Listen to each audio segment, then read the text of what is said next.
पिछले सप्ताह में मैंने आपको बताया कि प्रभुपाद ने ये जो किताब लिखी है ना, इसमें श्लोक कुछ भी नहीं लिखे हैं, है ना। तो एक निबंध की तरह प्रभुपाद ने ये किताब लिखी है। तो मैं बताऊंगा कि तो उसमें निबंध की तरह लिखा है प्रभुपाद ने, लेकिन ऐसे नहीं कि अपने मन से इसमें कुछ लिखा है ना। तो जो कुछ भी प्रभुपाद ने यहाँ पे लिखा है, भले ही वो निबंध की तरह लगे, है ना, लेकिन वो कैसे है, श्लोकों पे आधारित है ना। तो अभी मैं आप लोगों को बताऊंगा कि जैसे पहला श्लोक है भक्ति रसामृत सिंधु का, है ना। तो यहाँ पे मैं दिखाता हूँ आप लोग, थोड़ा इसमें समय जाएगा ये इधर उधर करने में, है ना। तो मैंने जो आपको डॉक्यूमेंट भेजा है व्हाट्सएप ग्रुप में, है ना? तो पहला श्लोक का आज हम यहाँ पे पहला श्लोक है, तो इसीलिए हम इसको दोहराएंगे, है ना। सब श्लोकों को नहीं दोहराएंगे, वो हमारे अभ्यास में नहीं है, पाठ्यक्रम में नहीं है हमारे, है ना? तो ये पहला श्लोक है, इसको दोहराते हैं। तो अखिल रसामृत मूर्ति ही, अखिल रसामृत मूर्ति ही, प्रसमर रुचिरुद्ध तारका पाली, प्रसमर रुचिरुद्ध तारका पाली, कलित श्यामल ललितो, कलित श्यामल ललितो, राधा प्रेयान् विधुरजयति, राधा प्रेयान् विधुरजयति। तो इस प्रकार से ये पहला श्लोक है। तो ये जो प्रभुपाद ने यहाँ पे लिखा है, तो हम्म, तो ये कहाँ से आपको हिंदी, ये जो किताब है ना, तो इसमें आपको कहाँ तक मिलेगा ये, हम्म, तो तो यहाँ से शुरू होता है, और यहाँ पे राधा रानी को कर लिया है ना। तो यहाँ तक जो लिखा है प्रभुपाद ने, है ना, मैंने मार्क किया, देखिए जो ब्रैकेट से मैंने वहां वहां पे मार्क किया।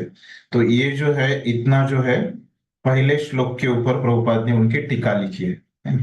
तो ऐसे मैं आपको बताते रहूंगा। तो ये समझ गया, तो पहले श्लोक के ऊपर क्या बोल रहे हैं प्रभुपाद, इतना पढ़िए कोई, और फिर आचार्यों ने कुछ उसके ऊपर अलग बोला है क्या, हम देखेंगे।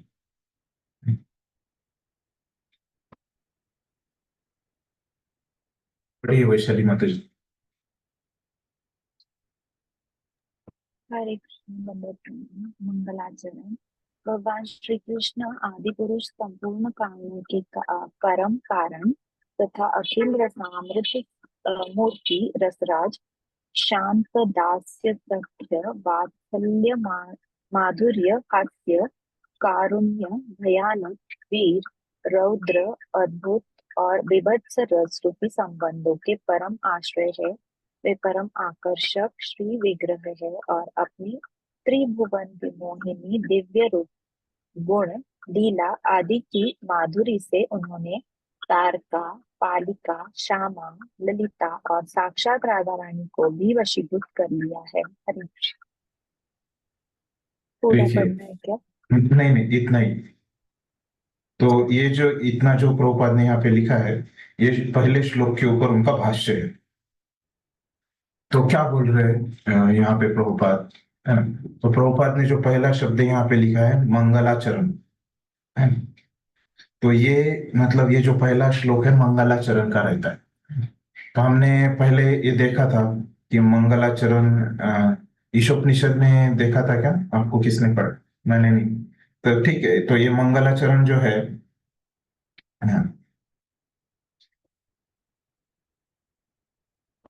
मंगलाचरण, तो मंगलाचरण में क्या विशेष विषय होते हैं, है ना। तो ये मंगलाचरण में तीन इसके विभाग बताए गए हैं जो मंगलाचरण में होते हैं। तो कौन से होते हैं, तो पहला जो किसी को पता है, पहले हमने चर्चा किया क्या कहीं पे, सुना है आपने, तीन विभाग होते हैं मंगलाचरण का किसी ने? ठीक। तो ये हरे कृष्णा मंगलाचरण प्रभु कैसे, जी। हाँ, हाँ, दंडवत प्रणाम। या वो प्रार्थना होती है, आशीर्वाद होता है, हम्म हम्म और एक हम्म और। हरे कृष्ण। थोड़ा सा आपने सुना है मतलब, अभी याद नहीं। तो पहला जो रहता है कि कैसे वस्तु निर्देश है ना? तो पहला जो भाग है उसको क्या बोलते हैं, वस्तु निर्देश बोलते हैं। तो मतलब जो भी यहाँ वो किताब में लिखने जा रहे हैं, जो भी कार्य कर रहे हैं, तो उसको निर्देश करते हैं किसके लिए। तो अभी यहाँ जो भक्ति रसामृत सिंधु क्या है, कृष्ण के बारे में है ना। तो यहाँ पे ये मंगलाचरण में क्या बता रहे पहले श्लोक में, कि कृष्ण कैसे अखिल रसामृत मूर्ति है ना? तो अखिल रसामृत मूर्ति, इसका हम अर्थ आगे विस्तार से देखेंगे, है ना। अखिल रसामृत मूर्ति है वो, तो मतलब क्या है कि उनसे हर कोई रस, है ना। तो जैसे यहाँ पे उदाहरण दिया है नीचे, है ना, कि 12 रसों में भी क्या होता है, उनसे संबंध बनाया जा सकता है ना। उसमें से 5 मुख्य है और 7 गौण रस है ना। तो हम देखते हैं कि कैसे सामान्यता क्या होता है, जिनका समान स्वभाव रहता है ना? समान रस है ना? तो ऐसे लोग भी एक दूसरे के साथ संबंध बना पाते हैं, है ना। तो अलग अलग स्वभाव वाले लोग एक दूसरे के साथ संबंध नहीं बना पाते, है ना। तो बनाना भी नहीं चाहिए, आवश्यकता नहीं, है ना। तो अपने हम आगे भक्ति रसामृत सिंधु में देखते हैं कि रूप गोस्वामी भी हमको क्या बोलते हैं, कि आप जो आपके साथ जिन भक्तों के साथ आपको संबंध बनाना है ना, तो वो भी क्या है, आप अपने समान स्वभाव के भक्तों के साथ ही संबंध बनाएंगे, है ना। तो इस प्रकार से वो बताते हैं, है ना। अन्य भी वो गुण बताते हैं, लेकिन सारांश में इतना बताया मैंने। तो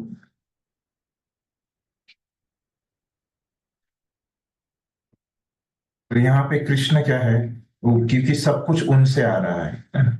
तो सब स्वभावों की उत्पत्ति उनसे हो रही है ना। सब जीवों की उत्पत्ति उनसे हो रही है ना। तो वो कैसे सब रसों को वो स्वीकार कर सकते हैं अपने में, है ना। तो इसीलिए ये 12 रसों के लोगों को भी क्या कर सकते हैं, वो आश्रय दे सकते हैं, है ना? तो इस प्रकार से बोला है। और फिर बाद में प्रभुपाद क्या बोलते हैं, अपनी त्रिभुवन विमोहिनी, है ना। तो उनकी जो शक्तियां हैं, है ना, दूसरों को मोहित करने की जो शक्ति है, उससे क्या करते हैं वो, अपने रूप गुण लीला और माधुरी, है ना। तो ये जो उनकी 4 गुण है, 64 गुणों में ये 4 गुण अन्य किसी के पास नहीं है ना। ये गुणों से उन्होंने क्या किया है, जो तारका, पालिका, श्यामा, ललिता और साक्षात राधा रानी, है ना, तो इनको वशीभूत किया है ना। तो अभी हमको इनके नाम क्यों दिए हैं यहाँ पे, है ना। तो अगर कोई बोल सकता है ना कि ये 12 रस जो है ना, बस आपने बस तत्व बताया, है ना। ऐसे क्या अलग अलग जो रस वाले लोग हैं, है ना, तो उनके साथ क्या कृष्ण ने सचमुच संबंध बनाया है क्या, है ना। तो उनके उदाहरण देके बताया है ना। तो ये अलग अलग रस वाली गोपियां हैं, है ना? तो कैसे अलग अलग रस वाली, तो राधा रानी का जो रस है इनसे तुलना की गई है इनकी, है ना। तो ये, तो राधा रानी तो साक्षात उसका एक जो रस है ना, राधा रानी का माधुर्य रस, है ना, हमको पता है। तो ये राधा रानी का रस है। तो तो राधा रानी के पक्ष में, है ना, एक गोपी है, उसका नाम क्या है, ललिता, यहाँ पे दिया है ना, ललिता। ये राधा रानी के पक्ष वाली गोपी है, और राधा रानी खुद है। तो ललिता का और राधा रानी का भी थोड़ा सा अलग है स्वभाव, है ना। लेकिन वो किसके साइड में है, पक्ष में मतलब साइड में, है ना। वो राधा रानी के साइड में है ललिता। फिर उसके बाद नाम आया है श्यामा, है ना। तो श्यामा मतलब क्या रहती है, ये न्यूट्रल रहती है, तटस्थ, है ना। तो ये राधा रानी के भी पक्ष में भी नहीं रहती, और चंद्रावली के पक्ष में भी नहीं रहती, है ना। तो राधा रानी के जो विरुद्ध पक्ष रहता है, विरुद्ध रस रहता है ना, वो क्या रहता है, चंद्रावली। तो ये श्यामा नाम की जो गोपी है, ये कैसे है, दोनों पक्ष में नहीं रहती, बीच में रहती है ना। तटस्थ, जैसे तटस्थ शक्ति है वैसे, है ना। और ये तारका, है ना, ये तारका भी क्या है, ये तटस्थ ही रहती है, ये भी गोपी। तो ये पालिका गोपी जो है, फिर यहाँ पे ये पालिका, ये गोपियों के नाम है ना। तो ये पालिका गोपी क्या रहती है, तो ये विपक्ष में, मतलब क्या, विरोधी पक्ष में रहती है। तो इनका जो रस है ना, वो कैसे तय किया गया है? राधा रानी के रस से, है ना, इसकी तुलना करके ये इसको निर्धारित किया गया है ना। तो इस तरह से मतलब यहाँ पे हमको सीखने की बात क्या है कि अलग अलग रस वाली गोपियां, है ना, ये कृष्ण से कृष्ण इनको आश्रय देते हैं। क्यों ऐसे होता है? क्योंकि वो क्या है, अखिल रसामृत मूर्ति है, जैसे श्लोक में बताया गया था, है ना। श्लोक आप देखोगे तो क्या बताया था उसमें, मैंने श्लोक दिखाया था आपको, है ना। तो क्या है, अखिल रसामृत मूर्ति ही, है ना, प्रश्रम रुचिरुद्ध तारका पाली, कलित श्यामल ललितो राधा प्रेयान विधुर जयति। तो इस प्रकार से कुछ शब्द हमने प्रभुपाद के इसमें से देखे, है ना, जो प्रभुपाद ने यहाँ पे समझाया ये श्लोक के बारे में, है ना। तो महत्वपूर्ण क्या बताया प्रभुपाद ने कि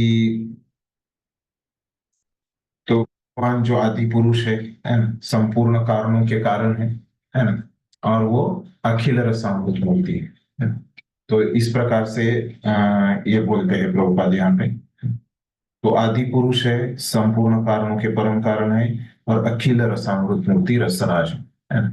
तो ये बातें बताई, और फिर क्या बताया उसमें कि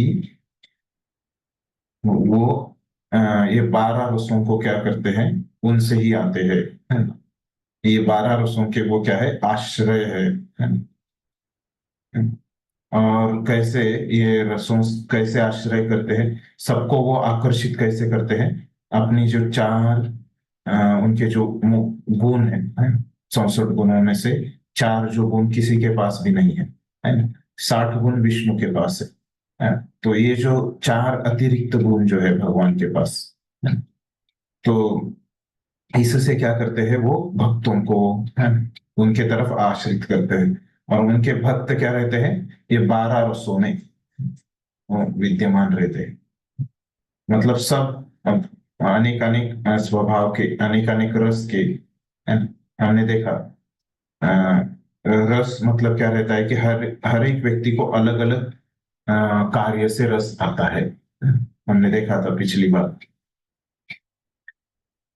तो इस प्रकार से प्रभुपाद ने ये महत्वपूर्ण मुद्दे मिले। तो आचार्यों के इसमें से कुछ आपको महत्वपूर्ण मुद्दे बताता हूँ, है। तो इसमें से तो आचार्य कैसे ये जो श्लोक में शब्द आए हैं, है, तो उसके हिसाब से बताते हैं, है। तो हम श्लोक देखेंगे तो उसमें एक शब्द आया है, तो विधुर जयति अंतिम शब्द है इस श्लोक में। आप वो श्लोक का डॉक्यूमेंट देखेंगे, है।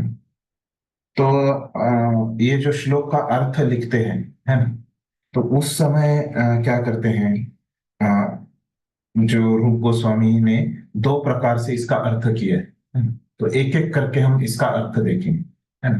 तो पहला जो प्रकार का अर्थ है वो पहले समझ लेते हैं, है ना। तो उसमें क्या बोलते हैं, तो कृष्ण, है ना, तो जो समस्त पाप कर्मों के अ, विनाशक है। और यहाँ पे इंग्लिश में है तो मैं थोड़ा स्लो पढ़ूंगा, है। तो कृष्ण जो सब पाप कर्मों के विनाशक है, और हमको सुख प्रदान करने वाले हैं। और वो जो सुख हमको प्रदान करते हैं वो क्या है, एकदम परम सुख हमको प्रदान करते हैं। और वो सुख में रस भी अंतर्भूत है ना, जो हमने देखा। और ये करते समय क्या करते हैं, वो बाकी सब लोगों को, है ना, तो बाकी सब लोगों को पीछे छोड़ देते हैं। वो सबसे श्रेष्ठ है ना, परम श्रेष्ठ है। और वो क्या करते हैं, तारका पालिका, है ना, इनको अपने सौंदर्य से जीत लेते हैं, है ना। और श्यामला ललिता, है ना, ये क्या है, कृष्ण के बराबर के उनकी समवयस्क गोपियां हैं, इनको जीत लेते हैं। और वो राधा रानी को सुख प्रदान करते हैं, उनके जो सर्वश्रेष्ठ गुण है उनसे, है ना। तो इस प्रकार से ये भाषांतर है पहले श्लोक का। तो यहाँ तो क्या है, ये हिंदी में ये किताब का भाषांतर नहीं है ना, तो इंग्लिश में अवेलेबल है हरे ये कृष्णा किताब। प्रभु, हाँ, आपको शेयर कर दीजिए। क्या आवाज सुनाई नहीं दिया आपने क्या? वो इंग्लिश का जो भी ट्रांसलेशन है वो स्क्रीन शेयर कर दीजिए ना इसे। इंग्लिश वाला कर दूं क्या? हाँ, ठीक है, अभी कर सकते। एक दो श्लोकों के लिए कर दूंगा मैं, लेकिन ये बार बार थोड़ा मुश्किल जाएगा। एक मिनट।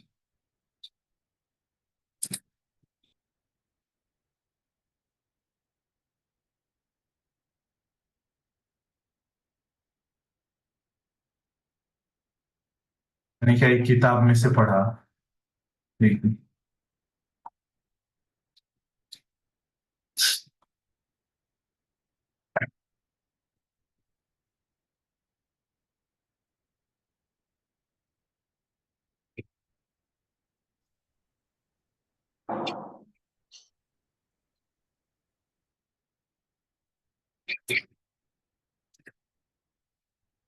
इसका नहीं है मेरे पास सॉफ्ट कॉपी जो है ना, मैं ये किताब में से पढ़ रहा हूँ।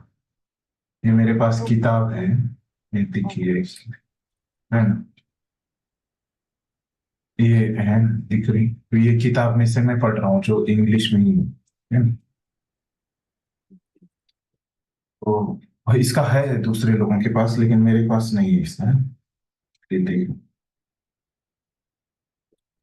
वेदावेस तो में रहेगा क्या?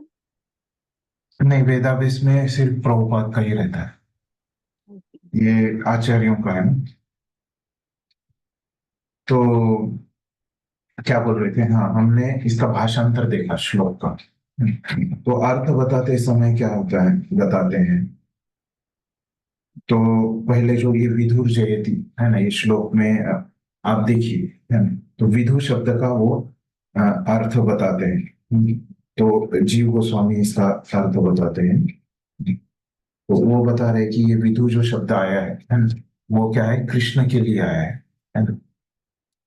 तो कृष्ण जो है, तो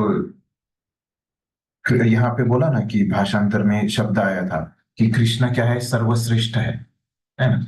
तो उनके गुण भी अ, गुणों में भी क्या है, सबके ऊपर है वो, है ना। तो इस प्रकार से उन्होंने बोला था भाषांतर में। तो ये बोलते हैं ये विधु जो शब्द है ना, तो ये विधु शब्द में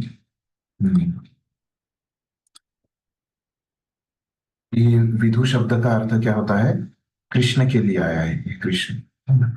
और खास करके यहाँ पे जो बताया गया है कि कृष्ण मतलब श्रेष्ठता दिखाते हैं। कैसे दिखाते हैं अपनी श्रेष्ठता?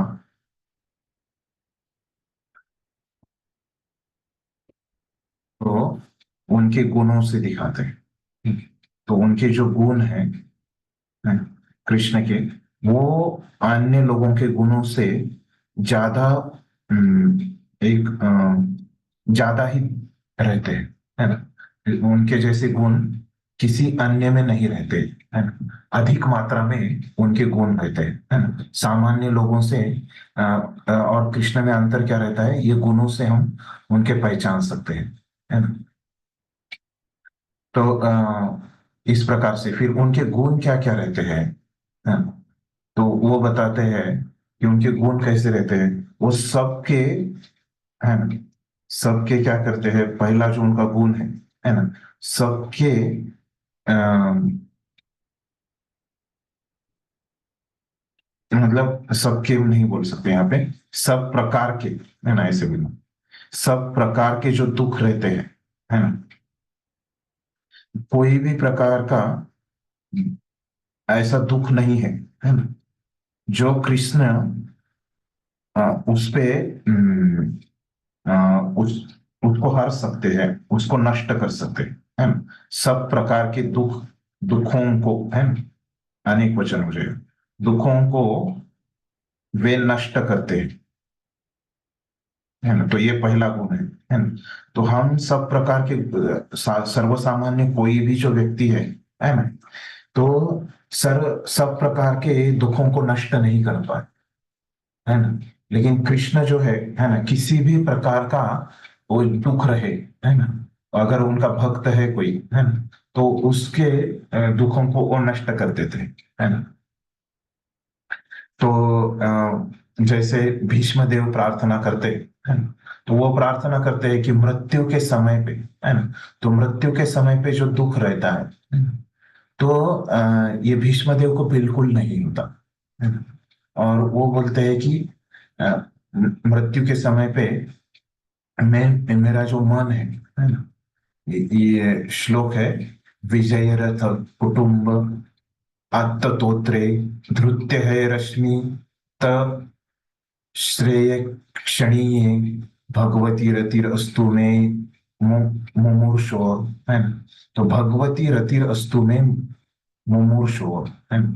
तो ये भगवान में मुझे रति रहे, मरते समय भी क्या हो जाए, मेरा जो मन है ना, तो ये मन भगवान के ऊपर केंद्रित हो जाए, है ना। कौन से भगवान के ऊपर, जो भगवान अर्जुन का सारथी बन के यहाँ पे खड़े हैं, है ना। तो ऐसे भगवान के ऊपर मेरा मन केंद्रित हो, है ना। तो मतलब ये श्लोक से क्या बोल रहे हैं कि भीष्मदेव वहां पे देखिए, है ना, और बाणों की शैया पे लेटे हैं, और वो मृत कहा जाता है कि मृत्यु के समय कितना दुख होता है, सबसे ज्यादा जो दुख रहता है ना, तो मृत्यु के समय रहता है ना। तो इसलिए ये उदाहरण दिया है, ये श्लोक में वो बता रहे हैं कि कैसे इतना मृत्यु के समय सबसे ज्यादा जो दुख है ना, तो इसको भी क्या है, भगवान हर लेते हैं, उन पे कोई अगर मन केंद्रित कर पाता है ना, तो ऐसे दुखों को भी वो नष्ट कर सकते हैं, है ना। तो ये पहला गुण बताते हैं इनके बारे में। तो दूसरा जो अद्भुत गुण उनमें है ना, तो वो क्या कर सकते हैं कि वो सबसे श्रेष्ठ है ना। मतलब क्या, सबसे श्रेष्ठ मतलब किस भाव में यहाँ पे बताया है दूसरा गुण, मतलब अगर कुछ स्पर्धा होती है ना, तो किसी के साथ स्पर्धा होती है, तो क्या होता है, वो स्पर्धा में कृष्ण ही जीतते हैं, है ना। तो सबको पीछे छोड़ देते हैं कृष्ण, है ना, सबको सरपास कर देते हैं, है ना, इस तरह से बोला है यहाँ पे, कृष्ण जीतते हैं। तो किसी के साथ अगर कृष्ण की स्पर्धा हो, है ना, तो उसमें जीतता कौन है, कृष्ण ही जीतते हैं, है ना। तो इसके लिए वो उदाहरण देते हैं कि भागवतम के आ, तीसरे स्कंद के, है ना, तो इस श्लोक का उदाहरण देते हैं। तो श्लोक नहीं पढ़ूंगा मैं, बस नंबर यहाँ पे आपको बता रहा हूँ। तो ये श्लोक का अर्थ क्या है कि, तो कृष्ण जो है ये सब सबके स्वामी है ना? और वो स्वतंत्र है ना, ऐसे इस श्लोक में बताया गया है, सबके स्वामी है ना, और स्वतंत्र, मैं ये भाषांतर क्या है वैसे के वैसा नहीं बता रहा हूँ, है। तो अपने शब्दों में ये बता रहा हूँ, आप अगर भागवतम में देखोगे तो थोड़ा सा अलग होगा। तो सबके स्वामी है और वो स्वतंत्र है ना? और उनकी जो पूजा की गई है ना? तो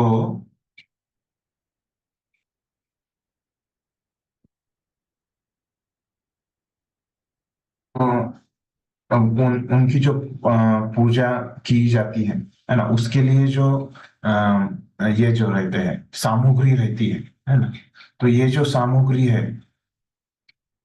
तो ये सामग्री से जिसको हम क्या बोल सकते हैं, पैराफर्निलिया, है ना, तो वो सामग्री, है ना। तो ये सामग्री के द्वारा उनकी पूजा कौन करता है, जो इस जगत के कौन है, सृष्टिकर्ता, पालन करता, है ना, और अ, जो संहार करता है ना, ये सब लोग क्या करते हैं, अपने मस्तक उनके चरणों में झुका के, है, उनकी पूजा करते हैं, है ना, विविध प्रकार की सामग्री लेके आके, है ना। तो विविध प्रकार की सामग्री लेके आके ये अम, सृष्टि के क्या सृष्टि जिन्होंने बनाई, सृष्टा, है ना, तो ये भौतिक जगत के सृष्टा, है ना, फिर इसके पालन करता है ना, और संहार करता है। तो ये सब लोग क्या करते हैं, अपना सर उनके चरणों पे झुकाते हैं, है ना। तो अपना जो सर है उनके चरणों पे झुका के, मतलब यहाँ पे हम क्या कर सकते हैं, उनके चरणों पे झुका के उनकी पूजा करते हैं।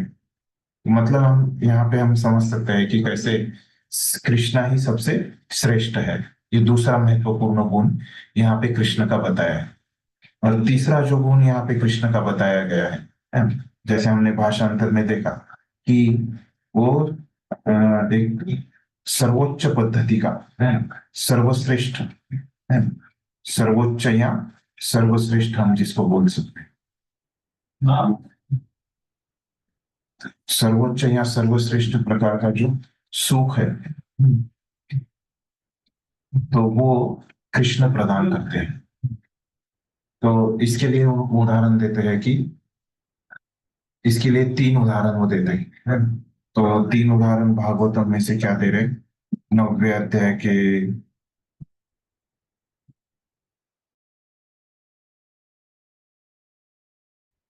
40 पर, है ना, और तीसरे अध्याय का दूसरा और 12वां, है। तो ये तीन श्लोकों में क्या बताया गया है कि कृष्ण जो है कि कैसे वो सर्वोच्च सुख जो है वो हमको दे सकते हैं। तो ये बस मैं ये श्लोक जो है अंतिम श्लोक इसके बारे में बताऊंगा। जिनको ज्यादा है तो नंबर लिख के आप सेल्फ स्टडी कर सकते हैं। एक श्लोक मैं बताता हूँ, ये तीसरे स्कंद का, है ना। तो इसमें ऐसे बताया गया है कि जब भगवान यहाँ पे आते हैं भौतिक जगत में, है ना, तो कैसे भगवान यहाँ पे भौतिक जगत में अवतार लेते हैं, अपनी योग माया से, है ना, और अपना जो शाश्वत रूप है उससे यहाँ पे आते हैं, है ना। क्यों आते हैं इसमें, यहाँ पे लीला करने के लिए, भक्तों को आनंद देने के लिए, है ना, भक्तों को सुख प्रदान करने के लिए। और ये भगवान की जो लीलाएं हैं, है ना, तो वो इतना भक्तों को आनंद प्रदान करती है ना, और भक्तों को ही नहीं सबके लिए, हर एक के लिए, है ना। तो यहाँ पे बताते हैं कि अगर कोई व्यक्ति अपने ऐश्वर्य से ही गर्वित है ना, तो उसको लगता है कि मैं ही कितना बड़ा हूं, है ना, मैं ही ये दुनिया में सबसे बड़ा गर्विष्ठ व्यक्ति। ऐसे गर्विष्ठ व्यक्ति भी अगर भगवान की ये लीलाएं सुनते हैं, है ना, तो कितना भी बड़ा व्यक्ति हो, है ना, जैसे भगवान का जो रूप है ना, तो एक क्या है विस्तार, क्या है विष्णु का विस्तार है। तो ये विष्णु भी क्या होते हैं, जो भगवान विष्णु रूप में है, तो ये भी क्या होते हैं उससे आकर्षित हो जाते हैं इन भगवान की लीलाओं से। तो इतने ये महत्वपूर्ण और आकर्षक है ना। क्यों आकर्षक है, क्योंकि ये भगवान की जो लीलाएं हैं, है ना, वो श्रवण करने से व्यक्ति को सर्वश्रेष्ठ सुख की प्राप्ति होती है। इस प्रकार से बताया गया इस श्लोक का अर्थ है, सर्वश्रेष्ठ सुख की प्राप्ति होती है। ठीक है, अन्य दो श्लोक आप पढ़ सकते हैं। तो चौथा गुण जो आगे का बताया गया है ना, तो भगवान से ही सब कुछ आता है ना? मतलब क्या है कि भगवान सब चीजों के स्रोत है ना? तो स्रोत के सब चीजें भगवान से आती है।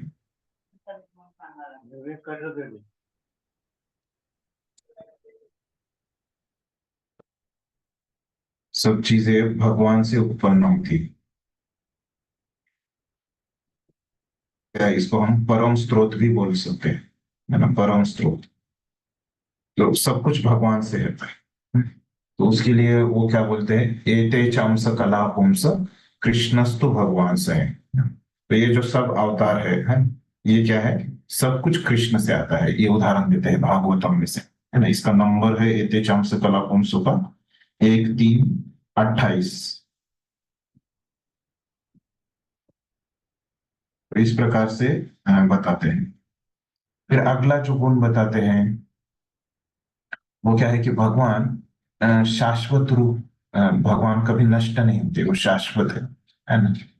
और ये शाश्वत काल से, है ना, ऐसे नहीं कि जब वो छोटे हैं तब वो सबसे ये गुण नहीं दर्शाते, या वो बूढ़े हो जाते हैं तो ये गुण दर्शाते हैं, नहीं, ऐसे नहीं। वो शाश्वत है, और ये सभी गुण जो है, सभी गुण वो हर वो जो शाश्वत, सभी गुण शाश्वत रूप से वो दिखाते हैं, है ना, इस प्रकार से हम बोल सकते। तो ये भी भगवान का गुण है। सभी गुण, यहाँ पे गुण रहेंगे, सभी गुण जो है शाश्वत रूप से दिखाते हैं, प्रस्तुत करते हैं। तो ये क्यों बताया, ये 5 प्रमुख गुण जो है ना, तो ये हमको जीव गोस्वामी ने बताया, है ना। क्यों बताया? क्योंकि श्लोक में आपका जो था ना, विधुर जयति, है ना, तो कैसे भगवान अखिल रसामृत मूर्ति है ना? मतलब क्या है कि कृष्ण जो है, ये कैसे कृष्ण के पास ऐसे कौन से गुण है ना, जो अन्य लोगों के पास नहीं है ना? तो ये हमको समझने के लिए, है ना, तो इन्होंने क्या किया है, एक उदाहरण के तौर पे ये 5 गुण बताए हैं। तो उसके उसके द्वारा हमको समझ में आ जाए कि कैसे कृष्ण के जो गुण है ना, ये क्या है कि सर्वसाधारण गुण नहीं है कृष्ण के पास, है ना, बहुत ही अद्भुत गुण है। नहीं, तो फिर आचार्य यहाँ पे जो महत्वपूर्ण ये शब्द क्या है ये श्लोक में, अखिल रसामृत मूर्ति, है ना, तो उसके बारे में हम देखते हैं, है ना। तो ये जो अखिल रसामृत मूर्ति शब्द आया है ये श्लोक में,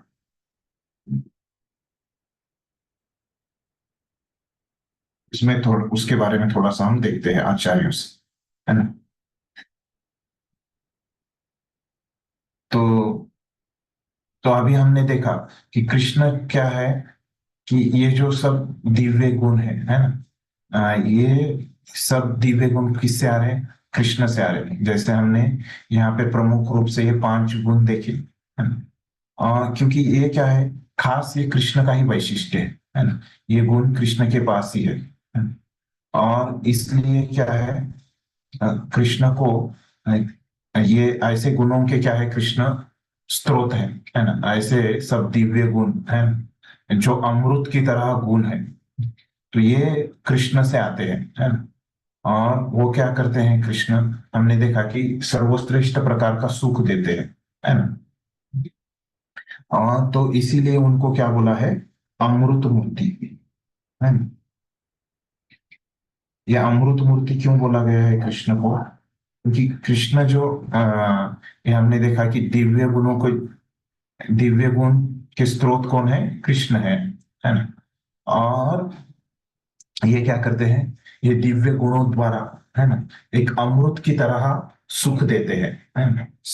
जो सर्वश्रेष्ठ सुख है अमृत, है ना, वो प्रदान करते हैं, है ना।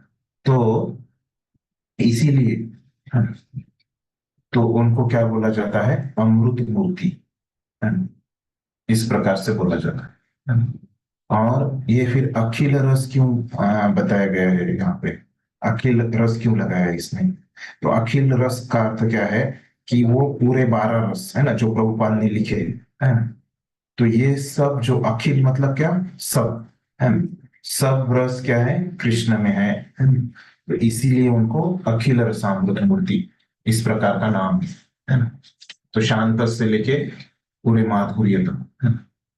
फिर ये जो बता रहे हैं, है ना, तो उसके बहुत उदाहरण देते हैं रूप जीव गोस्वामी, है ना। तो कितने उदाहरण दे रहे हो, भागवतम के श्लोकों से, है ना, 1 2 3, है ना, 4 5 6, है ना, 6 और 6 श्लोकों से उदाहरण देते हैं, है ना। तो एक हम श्लोक देंगे, देखेंगे उसमें से। तो एक जो श्लोक हम देखने वाले हैं, तो क्या है कि वो कैसे अखिल रस है ना। तो अखिल रस में मतलब मैंने क्या बताया आपको, कि सर्वसामान्य रूप से क्या होता है कि अलग अलग रस वाले, अलग अलग स्वभाव वाले लोगों को वो आकर्षित कर पाते हैं। तो कैसे वो अलग अलग स्वभाव वाले लोगों को आकर्षित कर पा रहे हैं कृष्ण, है ना? तो ये हम ये श्लोक में देखते हैं। तो है ना, किसी के पास किताब होगी तो देखिए आप, भागवतम में बहुत सुंदर श्लोक है ना? मैं पढ़ता हूँ। तो श्लोक ऐसे है, मल्लाणाम अशनी नृणाम नरवर स्त्रीणाम स्मरो मूर्तिमान गोपानां स्वजनो शतां क्षितिभुजां शास्ता स्वपित्रो शिशुः मृत्युर्भोजपतेरविराड विदुषां तत्त्वं परं योगिनां वृष्णीनां परदेवतेति विदितो रंगं गतः साग्रज। तो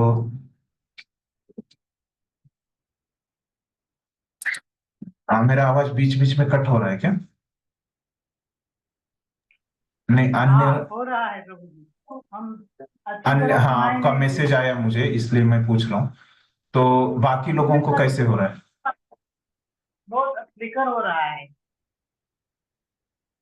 एक भी शब्द बाकी कोई अच्छी तरह से सुनाई नहीं। सबको ऐसे ही लग रहा है क्या? अन्य नहीं, कोई बोली? कभी कभी होता है प्रभु जी, कंटिन्यूसली नहीं होता। हरे कृष्ण प्रभु जी, प्रॉपर आवाज आ रही है।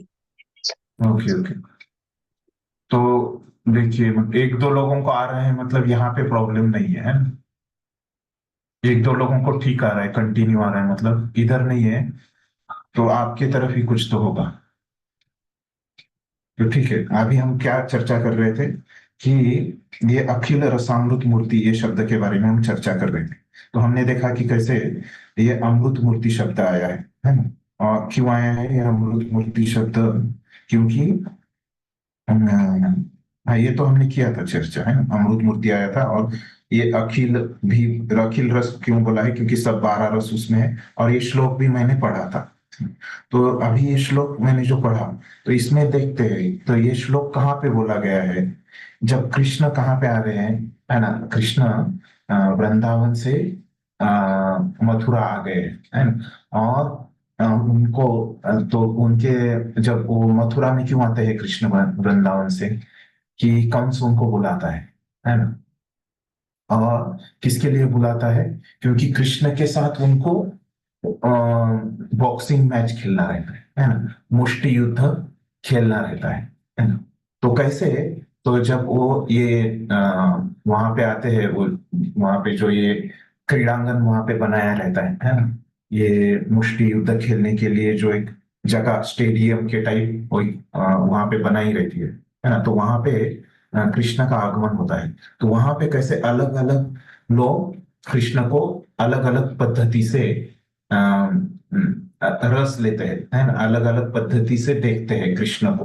कृष्ण तो एक ही रहते हैं, लेकिन उनको कैसे अलग अलग लोग जो अलग अलग रस में है वो देखते हैं, ये श्लोक में हमको समझ में आता है ना? तो अभी मैं धीरे धीरे समझाऊंगा। एक बार मैंने पूरा श्लोक पढ़ा, है ना?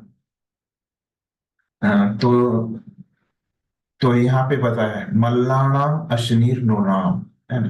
तो मल्ल मतलब क्या है? वहां पे जो मल्ल मतलब जो कुश्ती खेलते हैं, पहलवान, है ना? इस प्रकार से भी हम उनको बोल सकते हैं।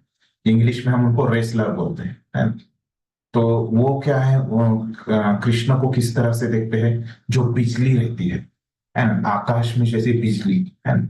तो उस तरह से वो कृष्ण का अनुभव करते हैं, है ना? तो जहाँ पे जो वो मुष्टि युद्ध करने वाले थे, है ना? इस प्रकार से कृष्ण का अनुभव करते हैं। और जो मथुरा के लोग है ना? वहां पे वो कुश्ती देखने के लिए आए थे, है ना? प्रेक्षक के रूप में, है ना? तो वो कैसे कृष्ण को देखते हैं कि कृष्ण ही सब पुरुषों में अच्छे है ना? पुरुषोत्तम है। इस प्रकार से वो देखते हैं, है ना? नरवर, है ना? नर वर, है ना? ऐसे संस्कृत में है। मतलब नर में मतलब क्या?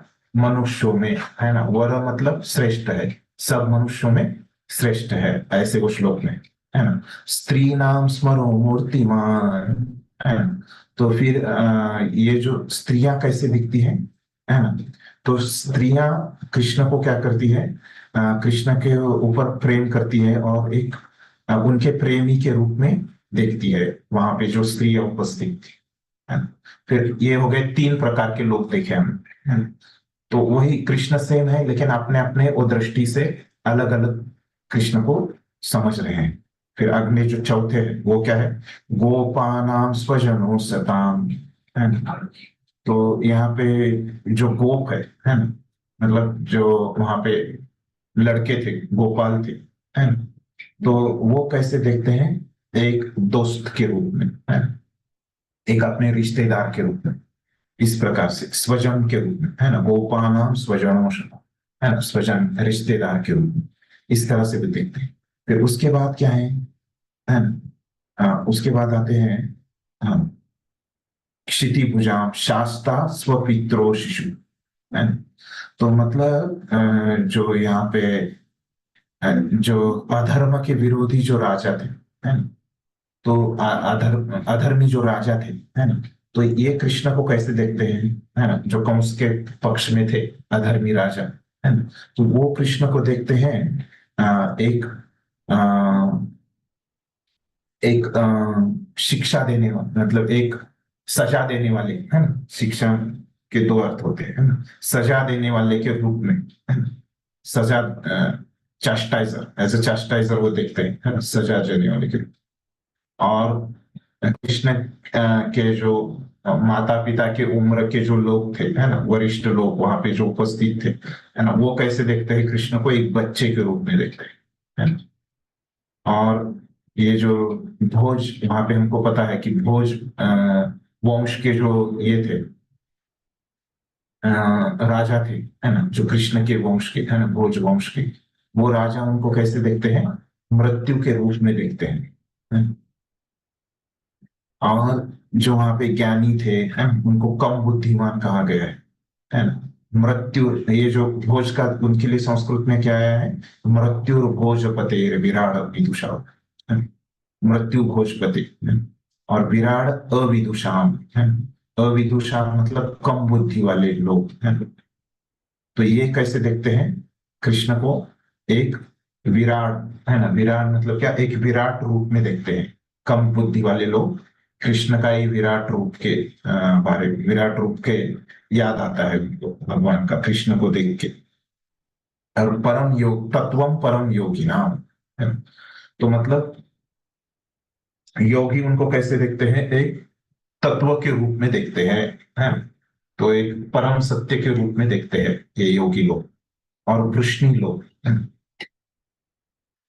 तो वृष्णि नाम पर देवतेति विदितो, है ना। तो वृष्णि लोग उनको कैसे देखते हैं, भगवान के रूप में, है ना, और हम उनके सेवक हैं।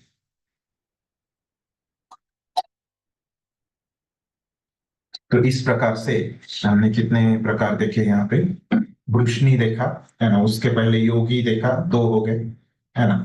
फिर जो कम बुद्धि वाले लोग हैं, 3 हो गए, है ना। उसके पहले फिर हमने देखा भोज, है ना। तो ये कितने हो गए थे पहले, 3, है ना। भोज देखे तो 4 हो गए, है ना। तो उससे पहले हमने देखा था कि उनके जो माता पिता की उम्र वाले लोग, है ना, ये 5 हो गए। तो और जो वहां पे अधर्मी राजा है ना, 6 हो गए। फिर हमने देखा था कि जो गोप बालक है ना, 7 हो गए, है ना? तो फिर वहां पे फिर स्त्रियां देखी थी हमने, 8, है ना, 8 हो गए। और फिर स्त्रियों से पहले हमने देखा था कि जो मथुरा के लोग हैं, 9, है ना। और फिर वहां पे जो युद्ध करने वाले, है ना, मुष्टि योद्धा, क्या पहलवान हम उनको बोल सकते हैं हिंदी में, तो 10 प्रकार के देखिए। तो सेम कृष्ण है ना। वहां पे अभी वो खेल खेलने जा रहे हैं, है ना, जिसके लिए कंस ने उनको बुलाया है वहां पे, है ना। तो ये वही है कृष्ण, है ना। उसी कृष्ण को क्या कर रहे हैं यहाँ पे, 10 लोग अलग अलग प्रकार से देख रहे हैं, है ना? तो इस प्रकार से हम ये यहाँ पे ये क्या दिखाता है, ये श्लोक दिखाता है कि कृष्ण कैसे अखिल रसामृत मूर्ति है ना? तो इसीलिए कृष्ण ऐसे विविध रसों में आदान प्रदान कर सकते हैं। तो प्रत्येक व्यक्ति के साथ, है ना, कृष्ण कैसे है, अलग अलग आदान प्रदान कर सकते हैं। ऐसे हमारे जैसा सर्वसामान्य व्यक्ति ऐसे नहीं कर सकता, है ना। तो ये कृष्ण का विशेष गुण है। तो ये अखिल रसामृत मूर्ति है ना। तो ये शब्द से हम ये देख सकते हैं। और भी अन्य चीजें आचार्यों ने लिखी है कि कैसे ये गोपियों के बारे में, उनके नामों के बारे में भी बहुत विस्तार से वर्णन है ना, लेकिन उसमें हम नहीं जाएंगे। फिर यहाँ पे राधा प्रेयान है ना। तो राधा प्रेयान एक यहाँ पे बताया है, शब्द आया है श्लोक में, है ना। तो उसके अर्थ क्या है राधा प्रेयान का, कि तो ये राधा प्रेयान शब्द के बारे में बताते हैं कि तो ये जो राधा रानी है ना, सब गोपियों की मुख्य है। हमने देखा कौन से ग्रंथ में देखा था हमने, उपदेशामृत, है ना। उपदेशामृत के अंतिम श्लोकों में देखा था कि कैसे राधा रानी ये सब गोपियों की मुख्य है ना। तो ऐसे ये सब गोपियों में जो मुख्य है ना, तो उसको भी क्या करते हैं, प्रेयान, मतलब वो प्रेम देते हैं, है ना।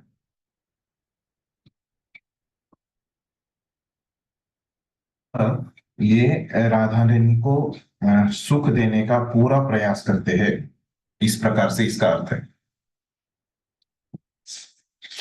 प्रेयान मतलब क्या है कि पूरा प्रयास करते हैं उनको सुख देने का।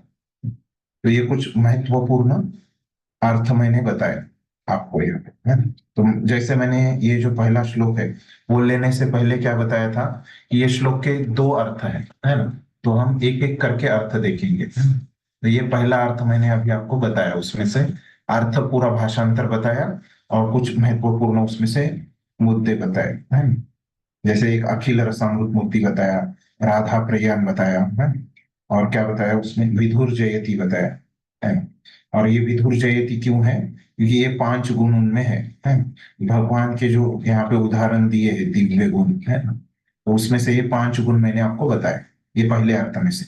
अभी इसका जो दूसरा अर्थ दिया है ना, ये श्लोक का, कौन से श्लोक का, जो मैंने आपको दिखाया था यहाँ पे, है ना। फिर से एक बार दिखाता हूँ वो श्लोक। तो ये जो श्लोक है ना, अखिल रसामृत मूर्ति ही प्रशमर रुचिरुद्धतार कापाली कलित श्याम ललितो राधा प्रेयान विधुर जयति, है ना। तो ये जो श्लोक है, तो इसका दूसरा अर्थ मैं अभी बताता हूँ, है। तो यहाँ पे अब देखिए, जो पूरा चंद्रमा है ना, तो वो चंद्रमा क्या करता है, ये चंद्र चंद्र को अगर कोई देखता है तो क्या होता है, उसको बहुत सुख की अनुभूति होती है ना। और सब उसके दुख चले जाते हैं, है ना, क्योंकि ये चंद्र की शीतलता देख के, है ना, इस प्रकार से होता है। और और ये चंद्र जो है वो क्या करता है, अपने क्या करता है, उनके अद्भुत गुण है, चंद्र के भी जो विशेष गुण है, वो शीतलता प्रदान करता है ना। और उसका जो सौंदर्य है, इसके द्वारा चंद्र भी वहां पे अपना रूप दिखाता है ना? शीतलता और सुंदरता से। और ये क्या है, ये अमृत लगता है ना। ये चंद्र की सुंदरता लोगों को अमृत की तरह लगती है। और ये चंद्र में हर प्रकार के स्वाद रहते हैं, रुचियां रहती है ना। तो कैसे समझ सकते हैं कि चंद्र में ये रुचियां रहती है, तो ऐसे ही बताया जाता है कि जो ये पृथ्वी में क्या रहता है, सुगंध रहता है। तो जो पृथ्वी प्रदान करती है, जो सब पौधे रहते हैं, है ना, उनको, वृक्षों को, है ना, लताओं को, है ना, तो ये पृथ्वी क्या देती है, सुगंध देती है ना, पृथ्वी देती है। और जो सब्जियों में रस आते हैं, है ना, आपने सुना होगा पहले कभी, ये पृथ्वी देती है सुगंध, है ना। और चंद्र जो रहता है वो क्या करता है, सब्जियों में, है ना, और वो इसमें क्या करता है, रस, है ना, मतलब एक टेस्ट, रुचि, है ना, जिसको हम रुचि प्रदान करता है चंद्र। तो वो बोल रहे कि ये चंद्र क्या करता है, सब जो पौधों को, लताओं को, है ना, ये जो उनमें जो रुचि है वो क्या है, चंद्र की वजह से आता है।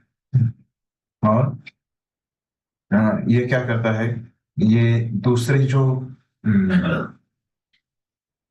ये तारे है ना, दूसरे तारों को क्या करता है ये, वो तारों का प्रकाश नहीं दिखता है ना, जब चंद्र रहता है रात में, है ना, तो सूर्य भी एक क्या है, तारा है ना, मैं मुख्य तारा है ना, तो इसका प्रकाश हमको आता नहीं यहाँ पे। जब चंद्र रहता है तो हमको चंद्र का ही प्रकाश हमको दिखता है ना। तो मतलब क्या है कि जब ये चंद्र है तो अन्य तारों को क्या होता है, वहां पे प्रकाश नहीं हमको देखने को मिलता जब चंद्र रहता है। तो ये यहाँ पे बताया गया।